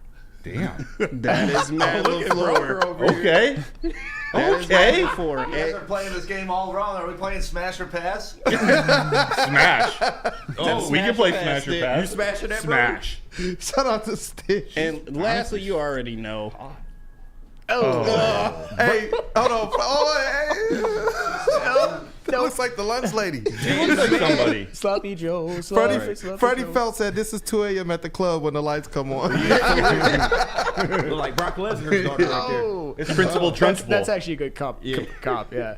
So out of those ones, you smashing or passing any of them? Neither. I'm smashing the floor all day. Are you kidding? With serious conviction. Yeah, bro. What? You fast forward. I mean, are we being honest here? Or are we not being honest Matthew here? Broder, a.k.a. Fast Forward. You know what? You're just borrowing some friction, huh? I will defend my cohort, Matthew Broder. I am not doing anything, but out of all of them, Matt, the LaFleur one, that's kind of my type right He there. didn't know how to say it. So everybody's passing on Dan Campbell. Yes. That's what we're saying. He's passing on Nice Lady Campbell. It's my security guard. I'm going home alone. My security guard. I'm going to the crib, man. Oh my goodness. All right, that's it for what's trending. It's You Jergens tonight. got a little wild. Oh my word. I want tonight, more. Oh my word, yo. Did they do the players? They did a couple of the players actually. I have a couple of them. All right, you have to continue the trend back. I don't see any Alright, mailbag hold on, questions hold in on. there yet, so maybe we keep going with some of these players. Yeah, So check definitely. this one out. Oh, Packers. It looks like Matt LaFleur's daughter. Smash. Yep. Who is this? That's got to be Jordan Love. It's Jordan. Yes, Love. Jordan Love. Yes, Love. LOVE. Oh, you really love Jordan. You Thumbs might be shocked by this one though. Oh, that's Jared Goff. Okay, He got JG. the little sideways look and shit going. Oh, That's Jared Goff for GG. sure, man. I know my guy when I see him. Hey, hold on. Here you guys go. This Jared Goff or Christine Harper? Kristen Kristen Harper for the Harper. win. All right, there we go. For There the we win. I mean, I just had to make sure. I gotta make sure, guys. I'm hearing a lot of weird I don't know. things. Broder might be picking this Jordan one. Love is better. Any others? Nah. Bro, this guy, yo, you got Boy, this is like Tinder. Broder's like, hey, Yeah. We're you got more swiping where that this came morning. from? We got I'm looking for a date. We're swiping. we got to give Broder some love, Swipe, man. swipe, swipe. He smashing Hey, yo, everybody. you know what? This was what? Crystal with the X or Jordan Love? Ooh. Jordan Love. I'm more of a brunette guy. We'll go Jordan. Oh my I mean, gosh. Matt LaFleur. What would her name be? His name be in female and woman? Oh my gosh, yo. No, the Matt LaFleur one, like I said, that's kind of my type right there. Like dark hair. I don't know. I kind of like it. But I Got a only- great mind. But I only love my wife. No, for real, I do. No, for real, I do. For real, I do. Martha. Martha LaFleur. That's right, Eric Allen. Oh my god. Thank you, Alex Haggerty. Flannel, bro. I love when you're on the show. Jamie Goff looks pretty good, right, Alex Haggerty? JB Goff. Yeah.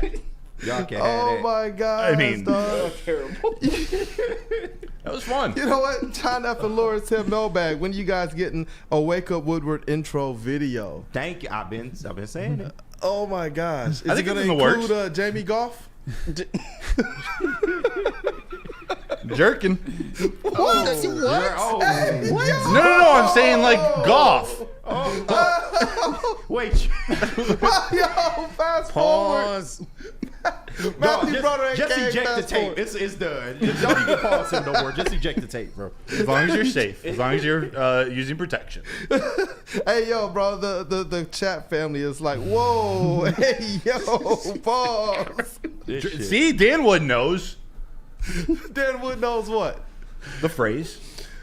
Oh my gosh, bro! You know what? You talk about an electrifying segment, man. JB brought the heat this morning with what's trending with JB Smooth, man. We should do ourselves. Brian, oh no! Oh my god! Yeah, A Diz 411. That's right. I don't want to see myself like I'm that. straight. Brian Yeah. Roof said, he said Sam and Broder are looking. Oh my God! Look at him playing the red cock as we speak. Deshaun Watson, let's go. Bro, I just started reading what was up on the screen, and halfway through was like, "Oh my God!" The chat is I on instantly one went to today. Hangover 2, man. I'll be honest, Brian Ruth, as somebody who is usually one of my least favorite people in the chat, that's fair. Given the content of what we've been talking about, that's fair. What have we started here now? Dante151 mailbag. Did you happen to see what Andy Reid would look like as a woman? Oh, hell I no. can. My question back is, why do you want to know that? Right. I'm good. I don't like any of this. I don't like any of this. Dog, that's pretty wild, man. That is pretty wild. We got another one. Broder needs a minute before he can get up. I'm Sprung. Daniel Sprung. Hey, hell of a season he's having. Brendan Dillinger, some of y'all been crushed on these guys, man. Oh my God. Yo, bro, the chat has been epic, man. Like I always tell you guys are a big part of this show. Continue to hit that like button. The calls were electric today. Flannel and I we're sitting around like, yo, people really called in upset over what happened to the Detroit Pistons. And I keep telling you, a lot of my fire was because of these types of fans that continue to stay locked in to Detroit sports. I understand spending your money, your good hard-earned money on a product. And so, listen, when you're losing, I get why fans are going to, those numbers are going to dip in stadium. But Detroit sports fans, I called them sickos. Like I said, man, they had lines going back to the streets at all of the open entrances for the open practice. Yeah. It's like, what does the matter with you guys? It was freezing cold out there, man. People are like, they like pain.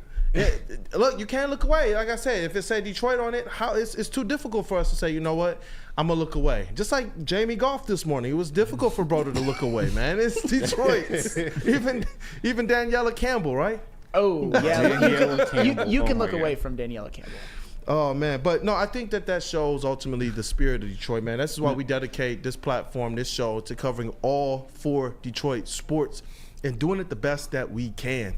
You know, I appreciate especially the Combine talk. I thought that was really, really good talk today, man. Shout out to Jan. She said, great show. Jan. Keep rocking the Woodward 5. Hey. That starting five in the league, baby. I like that. The Woodward 5. And I love doing this stuff, man. I really do. This is a group of people here on this show that I trust. This is a group of people. I'm telling y'all, I don't really get fired up like that. I trust Sam. You guys have to understand that. I trust him. And I know that for the sake of not just entertainment in the show, but just for the passion of being able to kind of bring the passion of the people to the set, man.